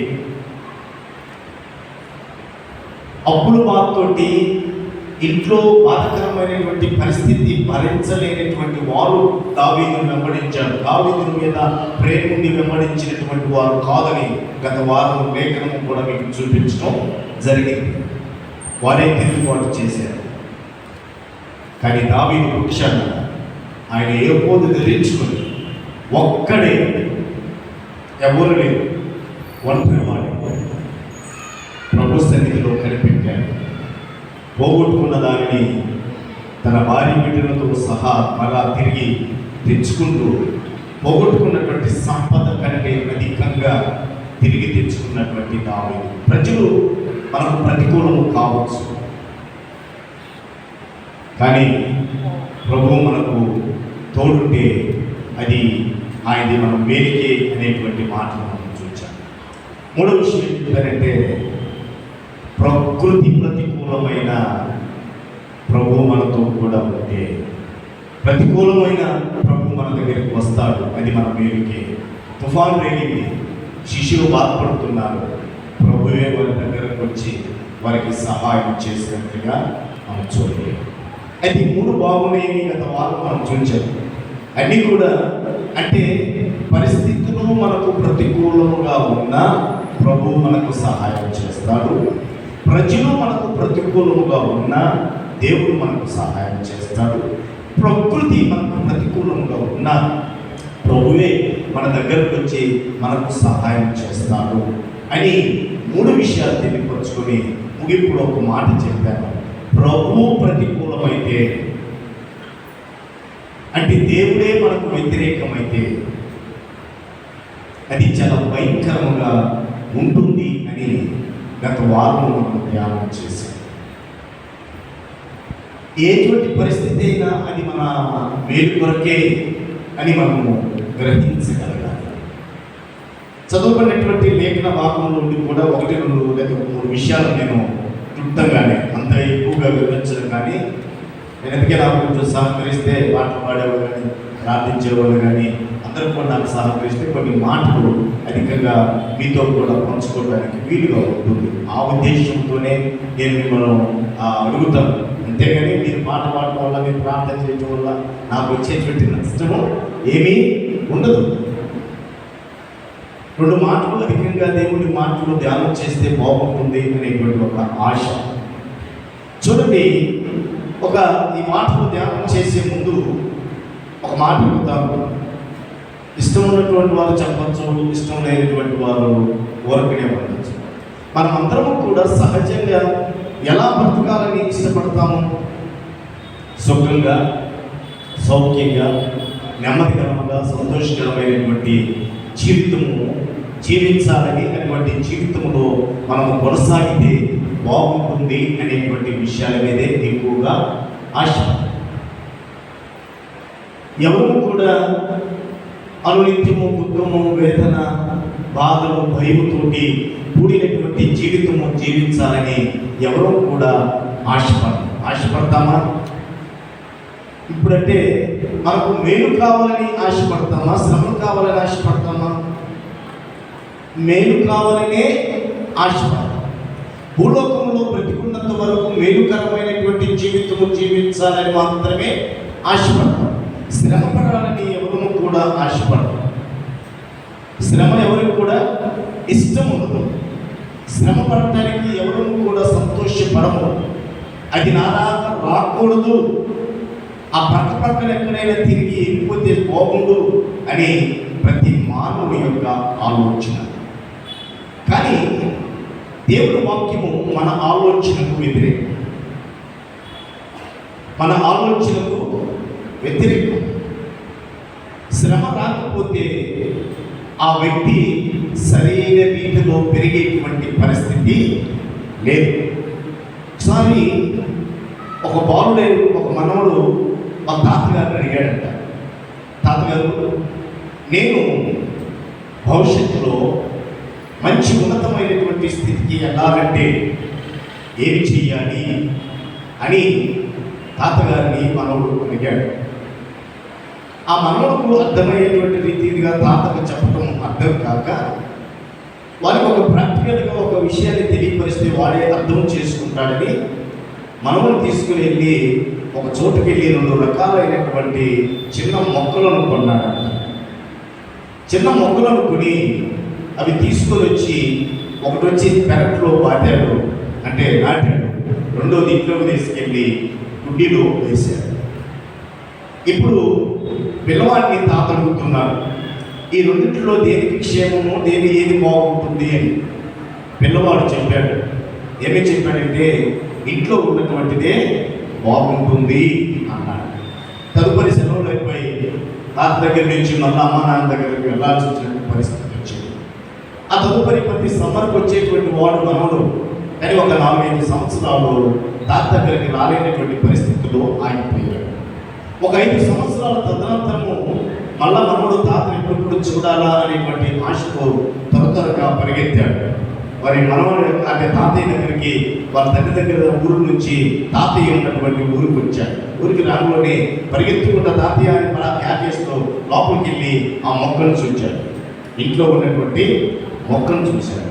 అది కొంచెం ఎదిగి ఉంది, బాగుంది, దీనికి ఏమి కాలేదు అని చిన్నప్పుడు నేను నాటాను, 5 సంవత్సరాల క్రితం నాటానని దాన్ని చూచాను. దాన్ని చూచి ఆనందంగా పరిగెత్తుకుంటూ ఆ పెరట్లో నాటినటువంటి మొక్క దగ్గరికి వెళ్ళాడు. త్వరగా పరిగెత్తుకుంటూ వెళితే మొక్కను చూసి ఆశ్చర్యపోయాడు. ఏంటంటే మొక్క చాలా పెద్దదైపోయింది, పూలు పూస్తుంది, కొన్ని కాయలు కాస్తుంది, కొన్ని పండు ఉంది. ఆశ్చర్యం వేసింది. క్షేమకరమైనటువంటి స్థితిలో ఉన్నటువంటి ఈ మొక్కేమో, ఇక్కడే ఉన్నటువంటి ఇంట్లో ఉన్నటువంటి మొక్కేమో అక్కడే కొంచెం పెరిగి ఆగిపోయింది. పెరట్లో ఉన్నటువంటి మొక్క విస్తారంగా పెరిగి పంటలో ఫలాలను ఇస్తుంది. ఆశ్చర్యపోయి తన తాతను అడిగాడు, ఏం తాతయ్య ఆ రోజు ఏ మాట అడిగాను నాకు చెప్పలేదు, ఎందుకు ఈ మొక్కలను నా చేత నాటించావు, తదుపరి నాకు ఏ విషయం చెప్పకుండా ఉన్నావంటేను, రే ఒక వ్యక్తి ప్రయోజకుడు కావాలి, ఒక వ్యక్తి ఫలభరితమైనటువంటి జీవితం జీవించాలంటే ఎండ వాన పక్షులు అనేకమైనటువంటి బాధలకు తట్టుకొని గాలి వాన తుఫానులను ఎదిరించి నిలబడినటువంటి వాడు మాత్రమే ఫలాలను ఫలిస్తాడు. ఎప్పుడు ఆ నేల పట్టున అక్కడే ఉండేటువంటి ఆ వృక్షము ఇంకా 10 సంవత్సరాలు కాదు, ఇంక 20 సంవత్సరాలైనా ఇంకొంచెం పెరుగుతుందేమో, కానీ దాంట్లో నీ జీవితంలో ఎప్పుడు ఫలాలను చూడలేవు. ఫలాలను చూడాలంటే అన్ని తాకిళ్ళు నువ్వు తట్టుకోవాలి. ఆ తట్టుకున్నప్పుడే నీలో నుంచి ఫలం వస్తుంది. కాబట్టి అన్ని రకాలైనటువంటి సమయంలో ఎటువంటి పరిస్థితుల్లోనైనా నువ్వు తట్టుకొని నిలబడగలిగేటువంటి సామర్థ్యము నీకు ఎప్పుడైతే వస్తుందో అప్పుడు మాత్రమే నువ్వు ఫలిస్తావు. అది దేవుని వాక్యము. మనం చదువుకున్న ఈ లేఖనము హెబ్రీయులకు రాసినటువంటి పత్రిక 12వ అధ్యాయంలో ఉన్నటువంటి సంఘటన. ప్రియులారా, మనమైతే శ్రమ రాకూడదు అనుకుంటాం, ప్రకృతికి వచ్చిందా అంటే వెళ్ళిపోవాలని ఆశపడతాం. కానీ ఫలము రావాలి అని అంటే దేవుని వాక్యం అంటే మేలుకరమైనటువంటి జీవితం జీవించాలి అని అంటే మనకు దేవుని వాక్యము శ్రమిస్తుంది. శ్రమను మనము అనుభవించక తప్పదు. ఒక శిల్పి శిల్పాన్ని చేసేటప్పుడు దెబ్బలన్నీ దేనికి తగులుతాయి? ఆ యొక్క శిల్పానికే కదా. దేంతో కొడతాడు? శుద్ధి కూలితోటి. కానీ దెబ్బతింటున్నటువంటి ఆ కొండ అంటే ఏ శిల్పాన్ని అయితే చెక్కాలనుకున్నారో, ఏదైతే చెక్కబడుతూ ఉందో ఆ దెబ్బతింటున్నటువంటి ఆ యొక్క రాయి ఒక అందమైన శిల్పంగానే మారుతుంది. కానీ చేతిలో ఉన్న ఉలి శుద్ధి ఎప్పుడు అట్లే ఉంటుంది. చేతిలో ఉన్న ఉలి శుద్ధి ఎప్పుడు అలాగే ఉంటుంది, మార్పు ఉండదు వాటిలో. కానీ దెబ్బతింటుందే ఆ రాయి చెక్కబడుతుంది, నరకబడుతుంది, కొయ్యబడుతుంది. ఆ రాయి మాత్రమే ఒక అందమైనటువంటి శిల్పంగా మారుతూ ఉంది.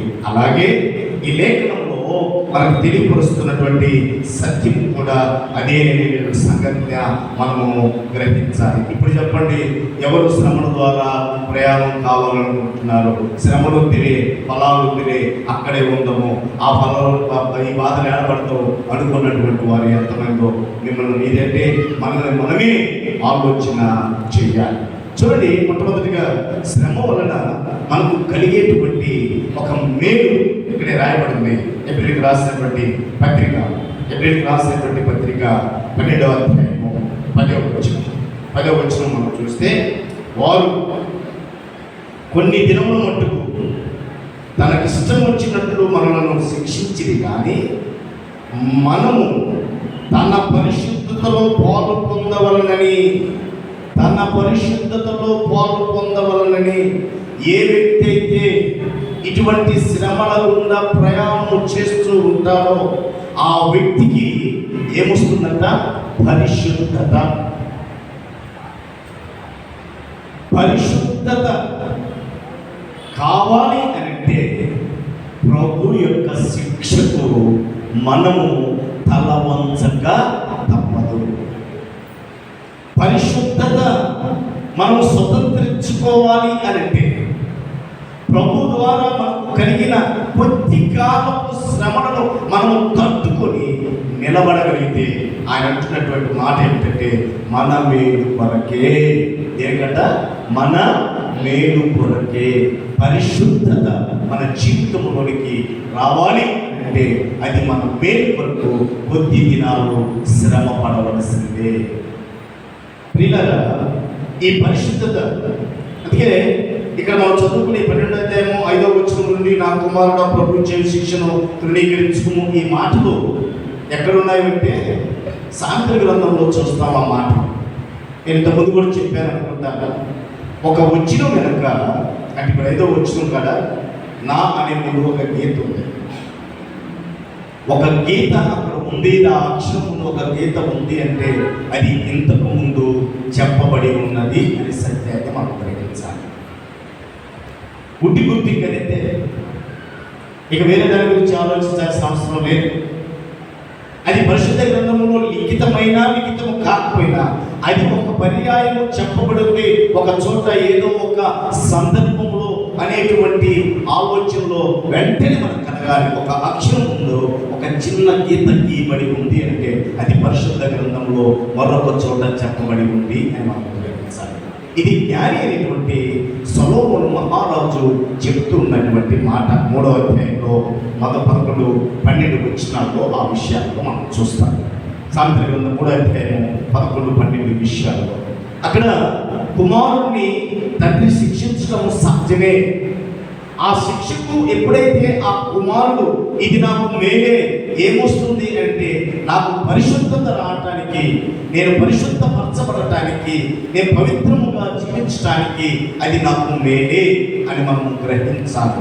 ఏమిటి ఈ కష్టాలు, ఏమిటి ఈ శోధన, ఏమిటి ఈ వేదన, ఏమిటి ఈ బాధ అనేటువంటి ఆలోచన కాక, ఎందుకు ప్రభువా ఈ పరిస్థితి నాకు ఎందుకు కలిగించావో అని ప్రభు యొక్క చిత్తములకు మనము ఆలోచన ఇస్తే అది మన మేలుకే. ఆ మేలు ఏమిటి అంటే పరిశుద్ధత. ప్రభు యొక్క ఆశ కూడా అదే. ఆయన అన్నాడు, నేను పరిశుద్ధుడై ఉన్నాను కనుక మీరును పరిశుద్ధుడై ఉండుడి అని చెప్తాడు. కాబట్టి ఆయన పరిశుద్ధతలోనికి మనము రావాలి అంటే క్రీస్తు ఏ రీతిగా అయితే శ్రమపడి అట్టి పరిపూర్ణమైనటువంటి పరిశుద్ధతలోనికి వచ్చాడో అటువంటి పరిశుద్ధత మనం పొందుకోవాలంటే మనము ప్రభు పెట్టేటువంటి శిక్షలో గుండా, అంటే ఆ శ్రమలో గుండా మనము ప్రయాణమైనప్పుడు అది మనకు పరిశుద్ధత తీసుకొని వస్తుంది. చూడండి, క్రీస్తులో ప్రియమైనటువంటి యాకోబు భక్తులు అంటాడు కదా, 5వ అధ్యాయం 17వ వచనంలో, దేవుడు గద్దించు మనుష్యుడు ధన్యుడు. కాబట్టి సర్వశక్తి కలిగిన దేవుడి శిక్షను తృణీకరింపకము. దేవుడు గద్దించు మనుష్యుడు ఎవరంట? ధన్యుడు. కాబట్టి సర్వశక్తుడకు దేవుని శిక్షను తృణీకరించకము. ఎప్పుడు కూడా తల్లిదండ్రులు తన కుమారుని గద్దిస్తున్నా, వారికి ఏదైనా శిక్షను వారు కలిగిస్తూ ఉన్నా వారి యొక్క నాశనానికి కాదు, కానీ వారి యొక్క మేలుకే, వారి యొక్క ధన్యకరమైనటువంటి జీవితానికే, మేలుకరమైనటువంటి స్థితిలోనికి నడిపించటానికే అనే సత్యాన్ని మనము గ్రహించాలి. ఆ మేలుకరము ఏమిటంటే మొట్టమొదటిది అక్కడ ప్రభు చెబుతున్నాడు, పరిశుద్ధత. ఎప్పుడైతే ఒక మనిషిలోనికి పరిశుద్ధత వస్తుందో, ఆ మనిషి జీవితంలోనికి ఆ పరిశుద్ధత అనేది ఎప్పుడైతే మనం పొందుకుంటామో, ఆ పరిశుద్ధత ఆ వ్యక్తి యొక్క ప్రవర్తనను మారుస్తుంది. పరిశుద్ధత ఎప్పుడైతే మనకు వస్తుందో, దేవుని శిక్షకు లోబడి, తండ్రి అయినటువంటి దేవుని శిక్షకు విధేయులమై ఎప్పుడైతే జీవించడానికి మనం సంసిద్ధమవుతామో, ఆ పరిశుద్ధత మన జీవితంలోనికి ఏమి తీసుకొని వస్తుందంటే మన యొక్క ప్రవర్తనను మార్చుకొని బ్రతికేటువంటి పరిస్థితికి ఆ పరిశుద్ధత మనలను తీసుకొని వస్తుంది అనేటువంటి సత్యాన్ని మనం గమనించాలి. చూడండి, క్రీస్తు ప్రియ దేవుని బిడ్డలారా, 6వ వచనంలో మనము గమనిస్తే, హెబ్రీయులకు రాసినటువంటి పత్రిక 8వ వచనంలో మనం చూస్తే, అక్కడ కుమారులైన వారందరూ శిక్షలో పాలు పొందుతున్నారు, మీరు పొందని ఎడల దుర్బీజుడే గాని కుమారులు కారు. అర్థమైందా? ఎప్పుడైతే తండ్రి అయిన దేవుని శిక్షకు మనము లోబడుతూ జీవిస్తూ ఉంటామో, ఆ శిక్ష మనకు పరిశుద్ధత తీసుకొని వస్తుంది. ఆ శిక్ష మన యొక్క ప్రవర్తన మారుస్తుంది. చాలా ప్రాముఖ్యమైన మాట ఇక్కడ ఆ 8వ వచనంలో ఆయన అంటున్నటువంటి మాట ఏమిటంటే, మనము ఆయన శిక్షను తృణీకరించిన ఎడల, ఆయన శిక్షకు, ఆయన చిత్తానికి మనము తల వంచని ఎడల, మనకు మేలు తర్వాత పక్కన పెడదాం, మేలు కలిగేది కలగదు పక్కన పెడదాం. కానీ అక్కడ చెబుతున్నటువంటి మాట ఏమిటంటే, నీవు నా కుమారత్వాన్ని కోల్పోతావు, అంటే నువ్వు నా పుత్రుడువు కావు, నీవు నా పుత్రికవు కావు. దుర్బీజులే అనంటే అసాంఘికమైన కార్యక్రమాల ద్వారా పుట్టబడినటువంటి వారే. నా స్వాస్థ్యము మీకు పాడిభాగస్తులు తావులేదు. ఈ మాట కూడా రాయటానికి గల కారణం ఏంటంటే, పౌలు పరిశుద్ధాత్మ ప్రేరణతో ఆ దినాల్లో ఆయన రోమ ప్రాంతంలో జీవిస్తూ ఉన్నప్పుడు, ఆ రోమ ప్రాంతంలో ఒక పద్ధతి ఉంది. తల్లిదండ్రులకు, అంటే చట్టపరమైన వివాహము చేసుకున్న తల్లిదండ్రులకు పుట్టినటువంటి వారికి మాత్రమే తన పితరులు ఆస్తిలో భాగం ఉంది. కానీ అక్రమంగా పుట్టినటువంటి వారికి తన యొక్క పితరుల యొక్క ఆస్తిలో భాగం లేదు.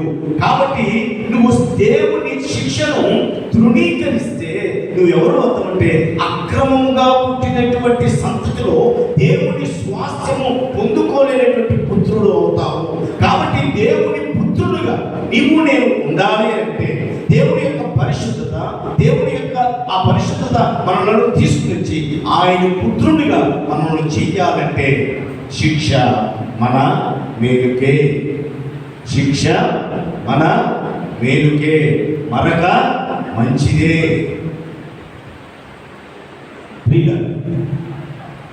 ఆ కుమారత్వాన్ని కోల్పోతాము.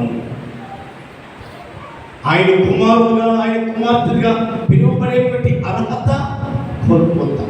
చాలా భయంకరమైనటువంటి ఆ పదమును అక్కడ పరిశుద్ధాత్మ దేవుడు రాయించాడు. అంటే అక్రమ సంబంధము నా బిడ్డలు కాదు, నాకు జన్మించినటువంటి వారు కాదు, నా ఆస్తిలో, నా స్వాస్థ్యంలో పాలిభాగస్తులు కాదు. కాబట్టి నా స్వాస్థ్యంలో పాలిభాగస్తుడు నా పుత్రుడు అని పిలుచుకోవాలంటే నా శిక్షకు లోపడవలసిందే. ఆ శిక్షలో నుండి వాడు ప్రయాణం కావాల్సిందే. ఆ శిక్ష ఎందుకంటే వాడు నాశనం అవుతాడని కాదు, కానీ వాడు పరిశుద్ధపరచడానికి, వాడి ప్రవర్తన మార్చుకోవడానికి, వాడు నా పుత్రుడుగా ఉండటానికి. కాబట్టి మనకేమి కావాలా? ఇంట్లో ఉన్న చెట్టు వలె ఉందామా? పెరట్లో ఉన్న చెట్టు వలె ఉందామా? కొట్టబడినటువంటి ఉలిలాగా లేకపోతే శుద్ధిలాగా ఉందామా? కొట్టబడుతున్న శరలాగా మనం ఉందామా? తండ్రి అయినటువంటి దేవుడి మాటలో లోబడదామా? ఆయన పెట్టినటువంటి ఇచ్చినటువంటి ఆజ్ఞలను అనుసరిద్దామా, నడిస్తే పరిశుద్ధత వస్తుంది, నడిస్తే ప్రవర్తన మారుతుంది, నడిస్తే ఆయన పుత్రుడుగా, ఆయన పుత్రికగా నీవు నేను పిలువబడతాము. నడవలేదా అని విసర్జించామా, లెక్కలేంతనంగా వదిలేసామా, గద్దింపు లోబడకుండా బ్రతుకుతామా? అక్కడ చెప్పాల్సింది దేవుడు గద్దించి మనుషుడు ధన్యుడు. నీకు గద్దింపు రాలేదంటే నువ్వు ధన్యురాలు కావు, ధన్యుడువు కావు. నీకు శిక్ష రాలేదు అని అంటే క్షేమంగా సుఖంగా అక్కడే ఉన్నావు అనుకో, నువ్వు ఎవరు కాదు, నేను ఎవరు కాదంటే మనలో ఏమి లేదంటే పరిశుద్ధత లేదు, మన ప్రవర్తన సరి లేదు, మరి ముఖ్యంగా మనము ప్రభు యొక్క పుత్రులము కానే కాదు.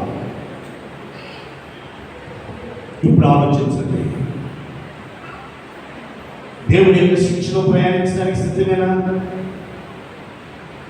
ఆయన కుమారుడు ఆయన కుమార్తెగా నాకు అవసరం లేదురే, ఇక్కడ ఉన్న లోకంలో ఉన్న సౌఖ్యవేశాలు, లోకంలో ఉన్నటువంటి లోకాశేషాలు ఎలా పుట్టితే నేను పుట్టాను కదా అనే ఆలోచనలో ఉంటే ఈ ఇష్టం, అది మన ఇష్టం. కానీ ఆయన ప్రియులారా, అయితే ఒక విషయం కూడా ఉంది, ఆయన్ని ఎరిగి ఆయన శిక్షకు అంగీకరించకుండా అబ్బాయి ఈ శిక్షణ మనగాడ భరిస్తాంలే, ఈ క్రైస్తవుల నుండి బయటికి వెళ్ళిపోతే ఇంకా క్షేమంగా ఉంటాను, ప్రభు యొక్క నడవడికలో నుండి బయటకు పోయి లోకంలో ఉంటే ఒక హాయిగా ఉంటుంది అనుకుంటామేమో. అంతకన్నా మరొక భయంకరమైనటువంటి పరిస్థితి మరొకటి లేదు. నేను మొట్టమొదటిగా ఈ సంఘంలో ఈ స్థలంలో నిలబడి చెప్పిన ప్రసంగం పోయిన వారం గుర్తులేదు, ఎప్పుడో వచ్చింది చెప్పండి లేదా, సారి క్షమించాలి. మొట్టమొదటిగా ఇజ్రాయల్ సార్ అడిగాడు, నేను మొట్టమొదటి ప్రసంగం చేశాను. ఎవరి గురించి చేశానంటే ఏరియా గురించే చేశాను. ఏరియా గురించి ఆయనలో ఉన్న ధైర్యం, ఆయనలో ఉన్నటువంటి ఆ ప్రత్యేకతను తెలియపరిచాడు. ఏమిటంటే ఏరియాలో ఉన్నారు మీకు కూడా తెలుసు. ఏముంది, ఏం చేసేది ఆయన?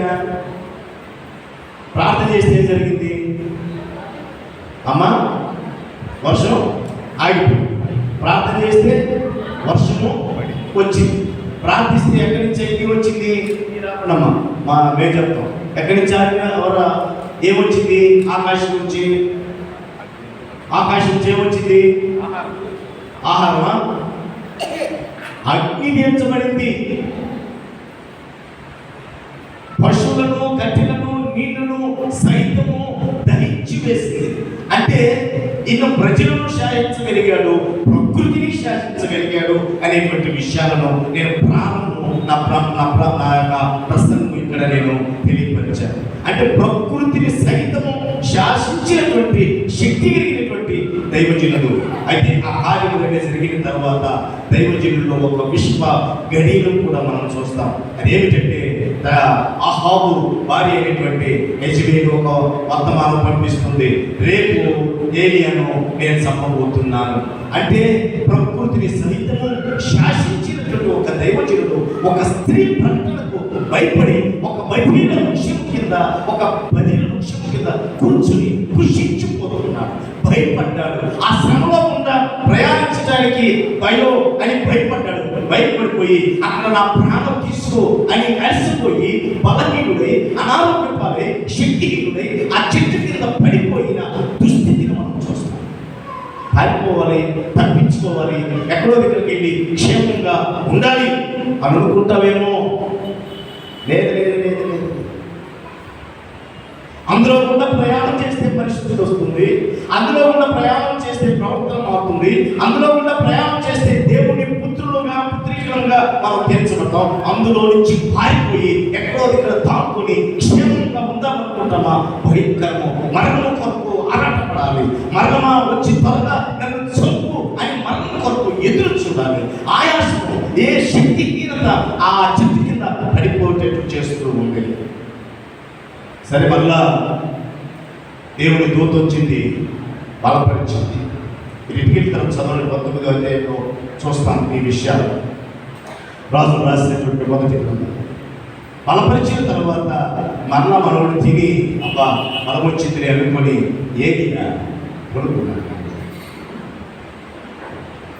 నీ ముందు చాలా పరిచయం ఉందయ్యా, శక్తివంతమైన పరిచర్య ఉంది, నువ్వు బయటేరు అని దేవుడు దూత చెప్తే తిన్నాడు, కొంచెం శక్తి పొందుకొని మరలా ఆ చెట్టు కిందే మరలా వండుకున్నాడు.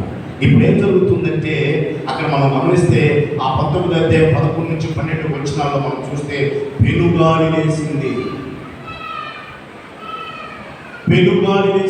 అమెరికాలో మనం చూస్తూ ఉంటాం, టోర్నడాలు వచ్చి చాలా ప్రజలను, చాలా ఇల్లులను, అంటే సుడి తిరుగుతూ అనేటువంటి వాటిని పతనం చేస్తూ ఉంటాయి.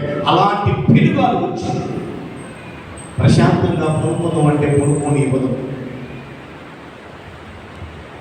దూరంగా ఉన్నానే, యెజ్బేలు కనపడలేదే, ఎవరు కనపడకుండా ఈ చెట్టు కింద ఉన్నానే అని అనుకుని అలా ఆహారం దొరికిన తర్వాత తిని మళ్ళా చెట్టు కింద కొనుక్కున్నాం అంటే సరిగా కొనుక్కోలేవు, పెనుగాలి వస్తుంది. పర్వతములు పగిలేటువంటి శబ్దము ఎక్కడ పైపడుతూ చుట్టూ కొండల ప్రాంతము పర్వతములు పగిలిపోతున్నాయి, బ్రద్దలవుతున్నాయి. బ్రద్దలైనటువంటివి దొరికి పడక తప్పదు. ఇటువంటి పరిస్థితిలో అక్కడే ఉండేటువంటి పరిస్థితి ఆయనకు లేదు, ఆలోచనలోనే ఉంటుంది. తర్వాత సరేనే పర్వతములను తప్పించుకున్నాడు, కొంచెం పక్క వచ్చి నిలబడ్డాడు. ఇప్పుడు స్టార్ట్ అయిన కాళ్ళ కింద వనకటం ఏంటిది? భూకంపం ప్రారంభమైంది. సరే, భూకంపం నుంచి తప్పించుకున్న మన రాత్రి నాకు నిద్ర లేవు.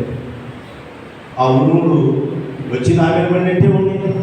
ఇంట్లో చుట్టూ తలుపు వేసా, ఎటో తలుపు తీయిపోయినా కూడా నాగబడినట్టే ఉంటాయి. రాత్రి అంతా పాపం కూర్చొని ఎక్కడ పడుతుందో పోయినాయి. ప్రభుత్వం వాళ్ళు చెప్పి కింద లేకపోతే అక్కడ మైదానంలో కూడా సురక్షితమైన ఇంట్లో ఉండండి, మీకు ఏం కాదని మనకి వాట్సాప్లో లేకపోతే మెసేజ్ పెడుతున్నా, అది చదువుతూనే ఉన్నాను. కానీ ఇది ఎక్కడ పైన కొడుతూ రాత్రి అంతా మనం కనుమూద్దాం అనుకుంటే కరెంట్ లేదు. మూసిన దామని మమ్మల్ని పట్టినంత భయంకరమైనటువంటి, అంటే నెమ్మది లేదు, నిద్ర లేదు, ప్రశాంతత లేదు. అవి నా మీద పడవు, ఏమో పడతాయేమో తెలియదు, కానీ క్షేమంగా ఉంటాము అనేటువంటి ఒక నమ్మకం ఉన్నా కూడా ఎక్కడ పోయిన అలాంటి మెరుపులు ఆయన ఉన్నటువంటి స్థానంలో ప్రశాంతత లేదు.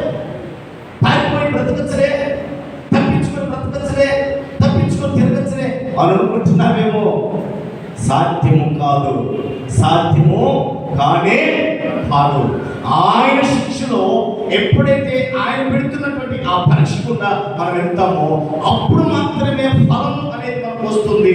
అలా కాకుండా పారిపోయి బ్రతికి క్షేమంగా ఉందామనుకుంటున్నామేమో, అది జరగని పని. కాబట్టి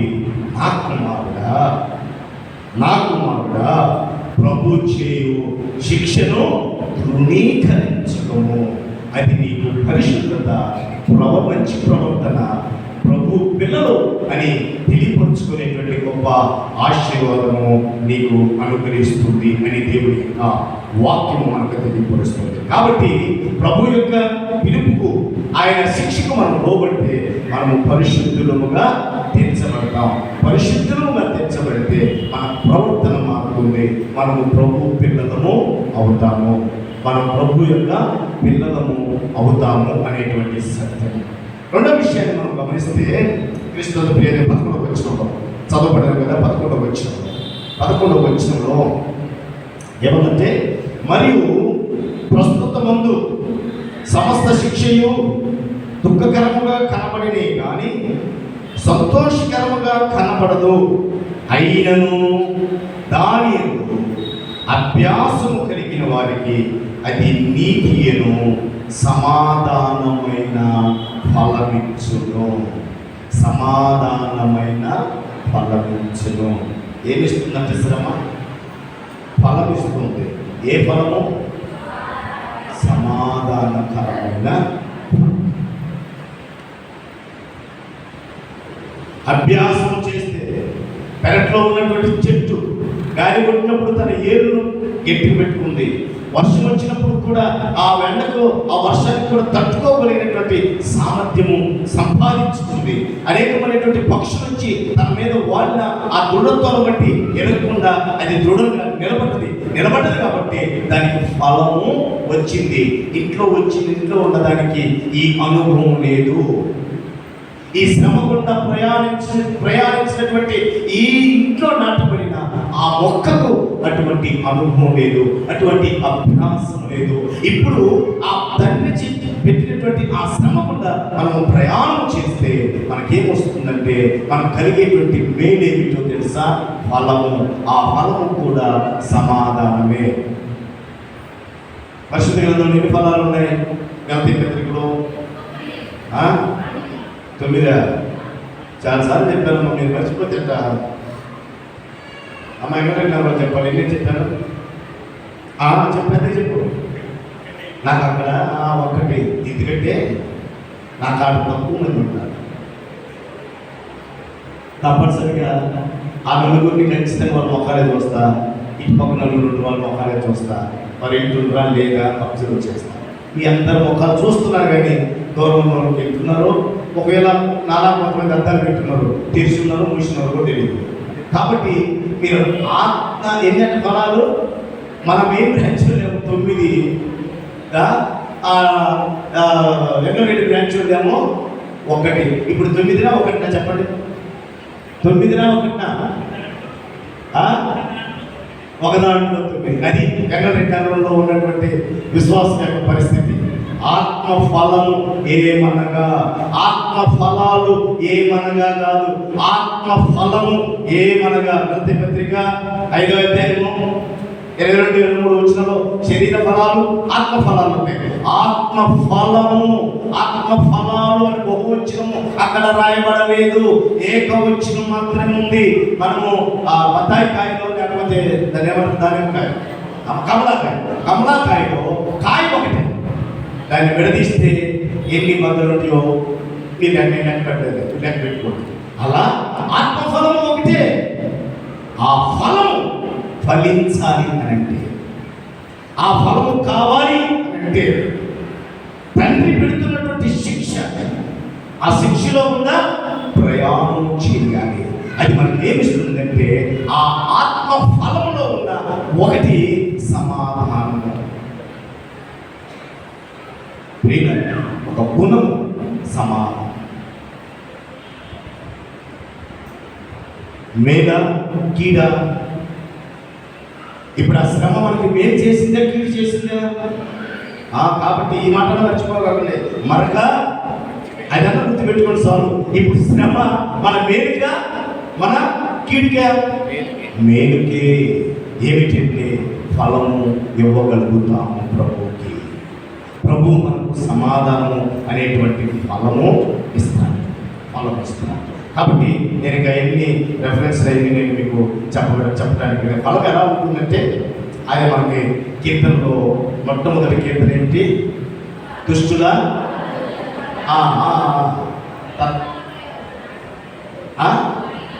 నీటి కాలవ యోరన నాటబడినదై ఆకు వాడగా తన కాలం ముందు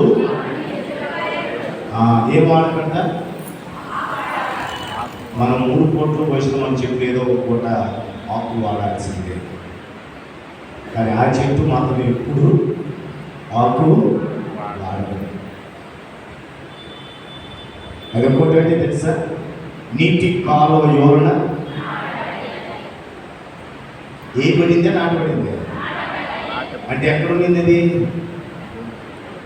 ఎక్కడుండింది? భూమిలోనా? భూమిలో ఆడ ఏమో ఏ అడవిలో ఉండిందో, ఏ ముక్కంపలో ఉండిందో, ఏ దెబ్బలో ఉండిందో, ఏ చెత్త చెదారం అంటే కొట్టి పెట్టాడిందో, ఎక్కడ దొరికాడిందో, ఏ మురికి కంపలో ఏ మురికి లోయలో ఉండిందో తెలియదు. దాన్ని మాత్రము పెరికాడు. తీసుకొచ్చి ఎక్కడ నాటాడు? ఎవరున్నా నాటాడు. అదే మన సెమినరీ. రామపట్నం సెమినరీ ఎత్తుకే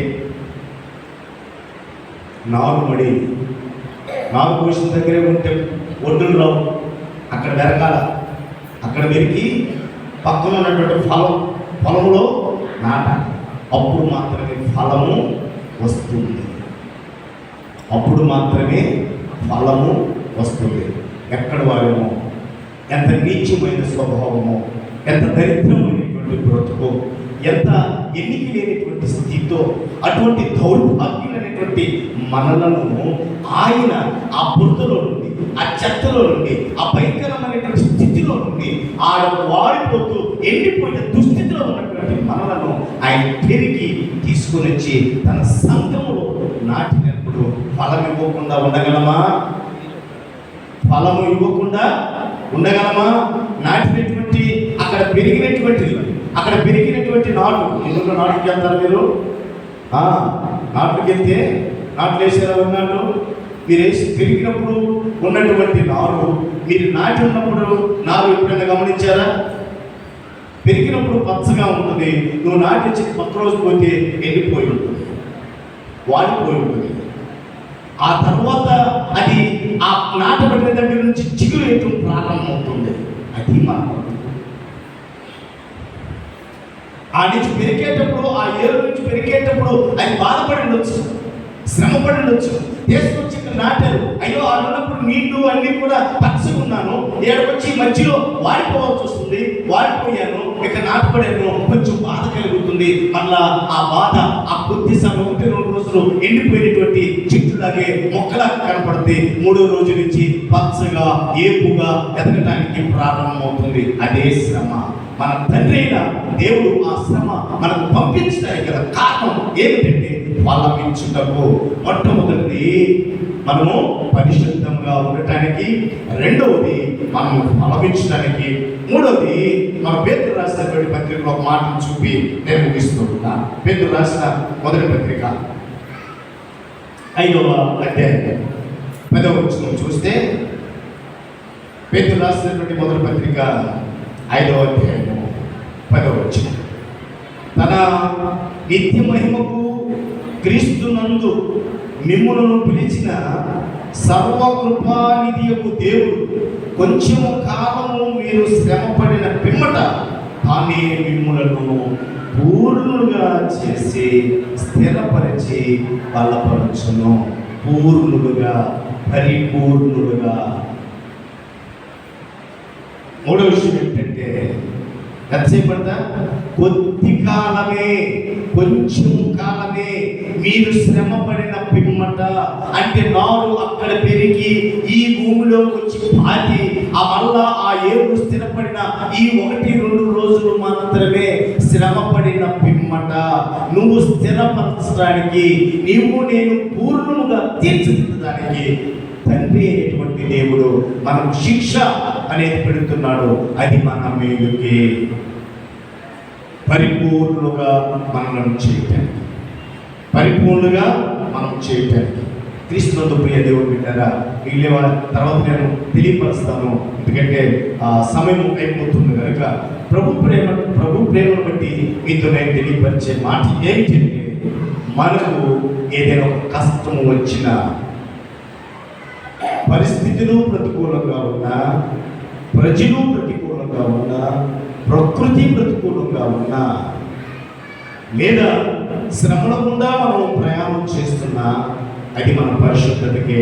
శ్రమల గుండా మనము ప్రయాణం చేస్తున్నా, అది మన యొక్క ఆధ్యాత్మికమైనటువంటి జీవితంలో ఒక ఫలమును యజమానుడు ఆశిస్తున్నాడు. ఆ ఫలమును కాయటానికి శ్రమలో కూడా మనం ప్రయాణిస్తూ ఉన్నా, మనం పరిపూర్ణులుగా, అంటే ఎట్టి పరిస్థితిలో కూడా ప్రభువుని విడిచికుండా ఒక స్థిరమైనటువంటి వారుగా నిలబడగలిగినటువంటి సామర్థ్యము, విశ్వాసము, నమ్మకం మనలో కలిగించడానికి మనలను మన తండ్రి మనలను శ్రమలకుండా ఎంతకాలమో కొద్ది కాలమే అది కానీ జయించగలిగితే మన జీవితంలో పరిశుద్ధత ఉంటుంది. ఆ పరిశుద్ధత మన ప్రవర్తన మారుస్తుంది. ఆ పరిశుద్ధత మనం ఏం చేస్తుందంటే, తండ్రి అయినటువంటి దేవుని యొక్క పుత్రులుగా చేస్తుంది. ఆ శ్రమ, ఆ ప్రభువు నడిపిస్తున్నటువంటి ఆ చిన్నపాటి శ్రమలో కూడా మనం వెళితే మనలో ఫలము చూస్తాం.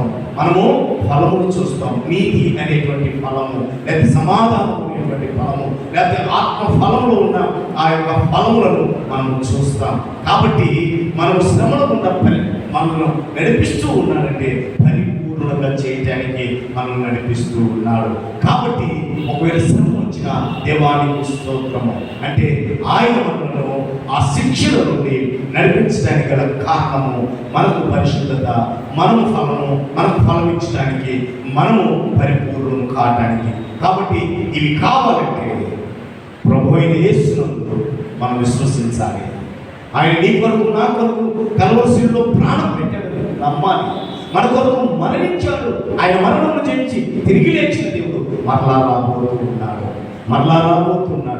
మొదటి వాగ్దానము వచ్చాడు, గొర్రె పిల్లగా వధింపబడ్డాడు, మరలా రాబోతున్నాడు. గొర్రె పిల్ల వలె కాదు, పొదము సింహము వలె. ఆ శ్రమను తృణీకరించి పారిపోయి ఎక్కడో దాముకొని క్షేమంగా ఉండాలనుకుంటున్నామేమో. ఎంతకన్నా భయంకరం ఉంటుంది అక్కడ, ఎంతకన్నా వేదన ఉంటుంది అక్కడ. కాబట్టి అటువంటి స్థితి నుండి బయటపడాలంటే ఆయన మాట, శ్రమ అంటే ఆయన ఆజ్ఞను అనుసరించడమే, ఆయన మాటకు లోబడటమే. అలా ఆయన మాటకు లోబడి తగినటువంటి దేవుడి చిత్త మార్గంలో నడుస్తూ ఉంటే ఆ పరిశుద్ధాత్మ దేవుడు మన కొరకు ప్రాణం పెట్టి మరణం చేయించి తిరిగి లేచిన ఆ ప్రభు మన క్షేమం కొరకై ఉంచిన ఆ పరిశుద్ధాత్మ దేవుడు మనకు పరిశుద్ధత, మనకు ప్రతిఫలము, మనకు పరిపూర్ణంగా చేస్తాడు. అట్టి కృప పరిశుద్ధాత్మ దేవుడు ఈ యొక్క ఉదయం మనకు అనుగ్రహించునుగాక. చిన్న ప్రార్థన చేసుకున్నాం. ప్రేమ కలిగిన తండ్రి, కృప కలిగిన దేవునికి వందనాలు.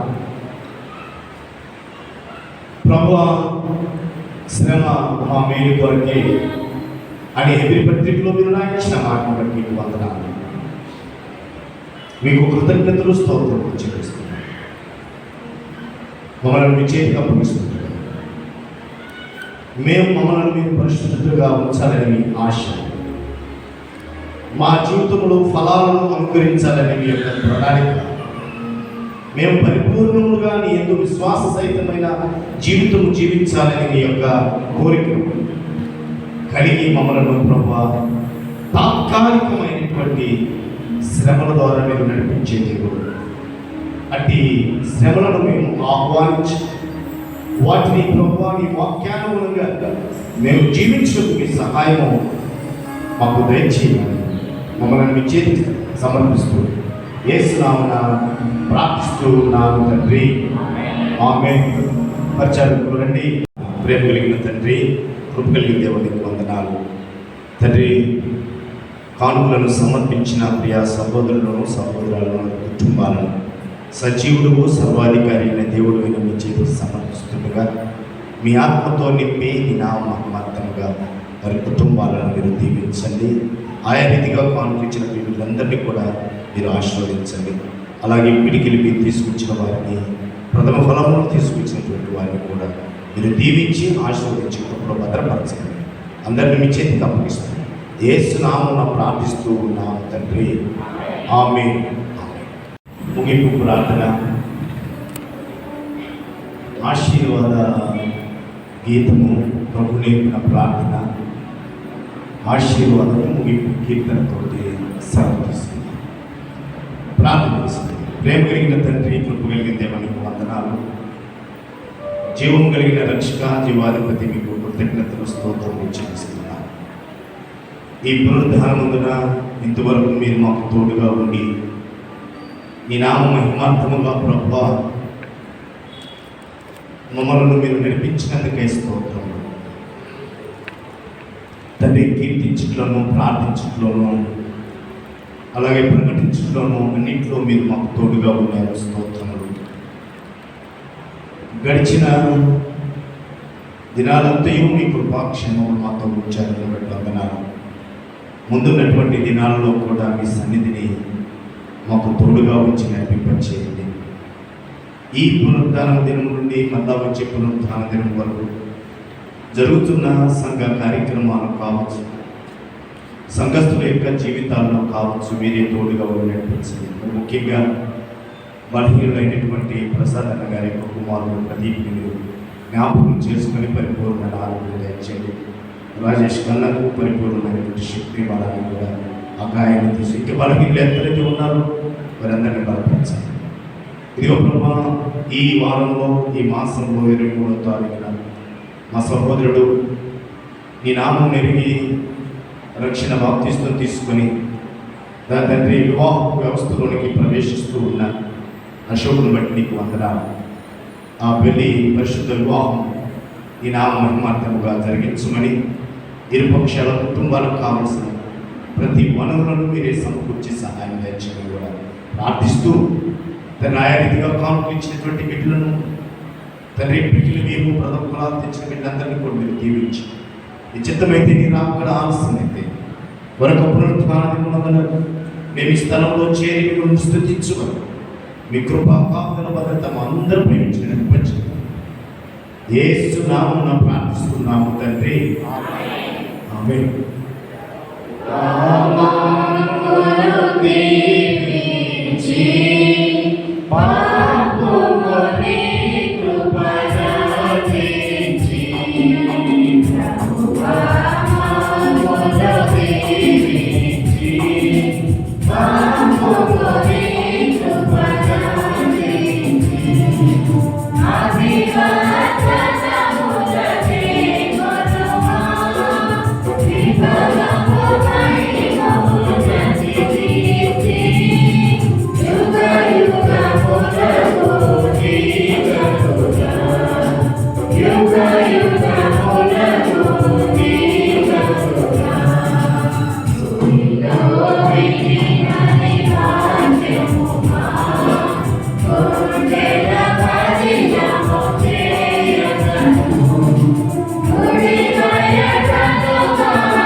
నీ చిత్తం పర్వతం ముందు నెరవేర్చిన ప్రకారం భూమి మీద నెరవేరుగా మాకు కావాల్సిన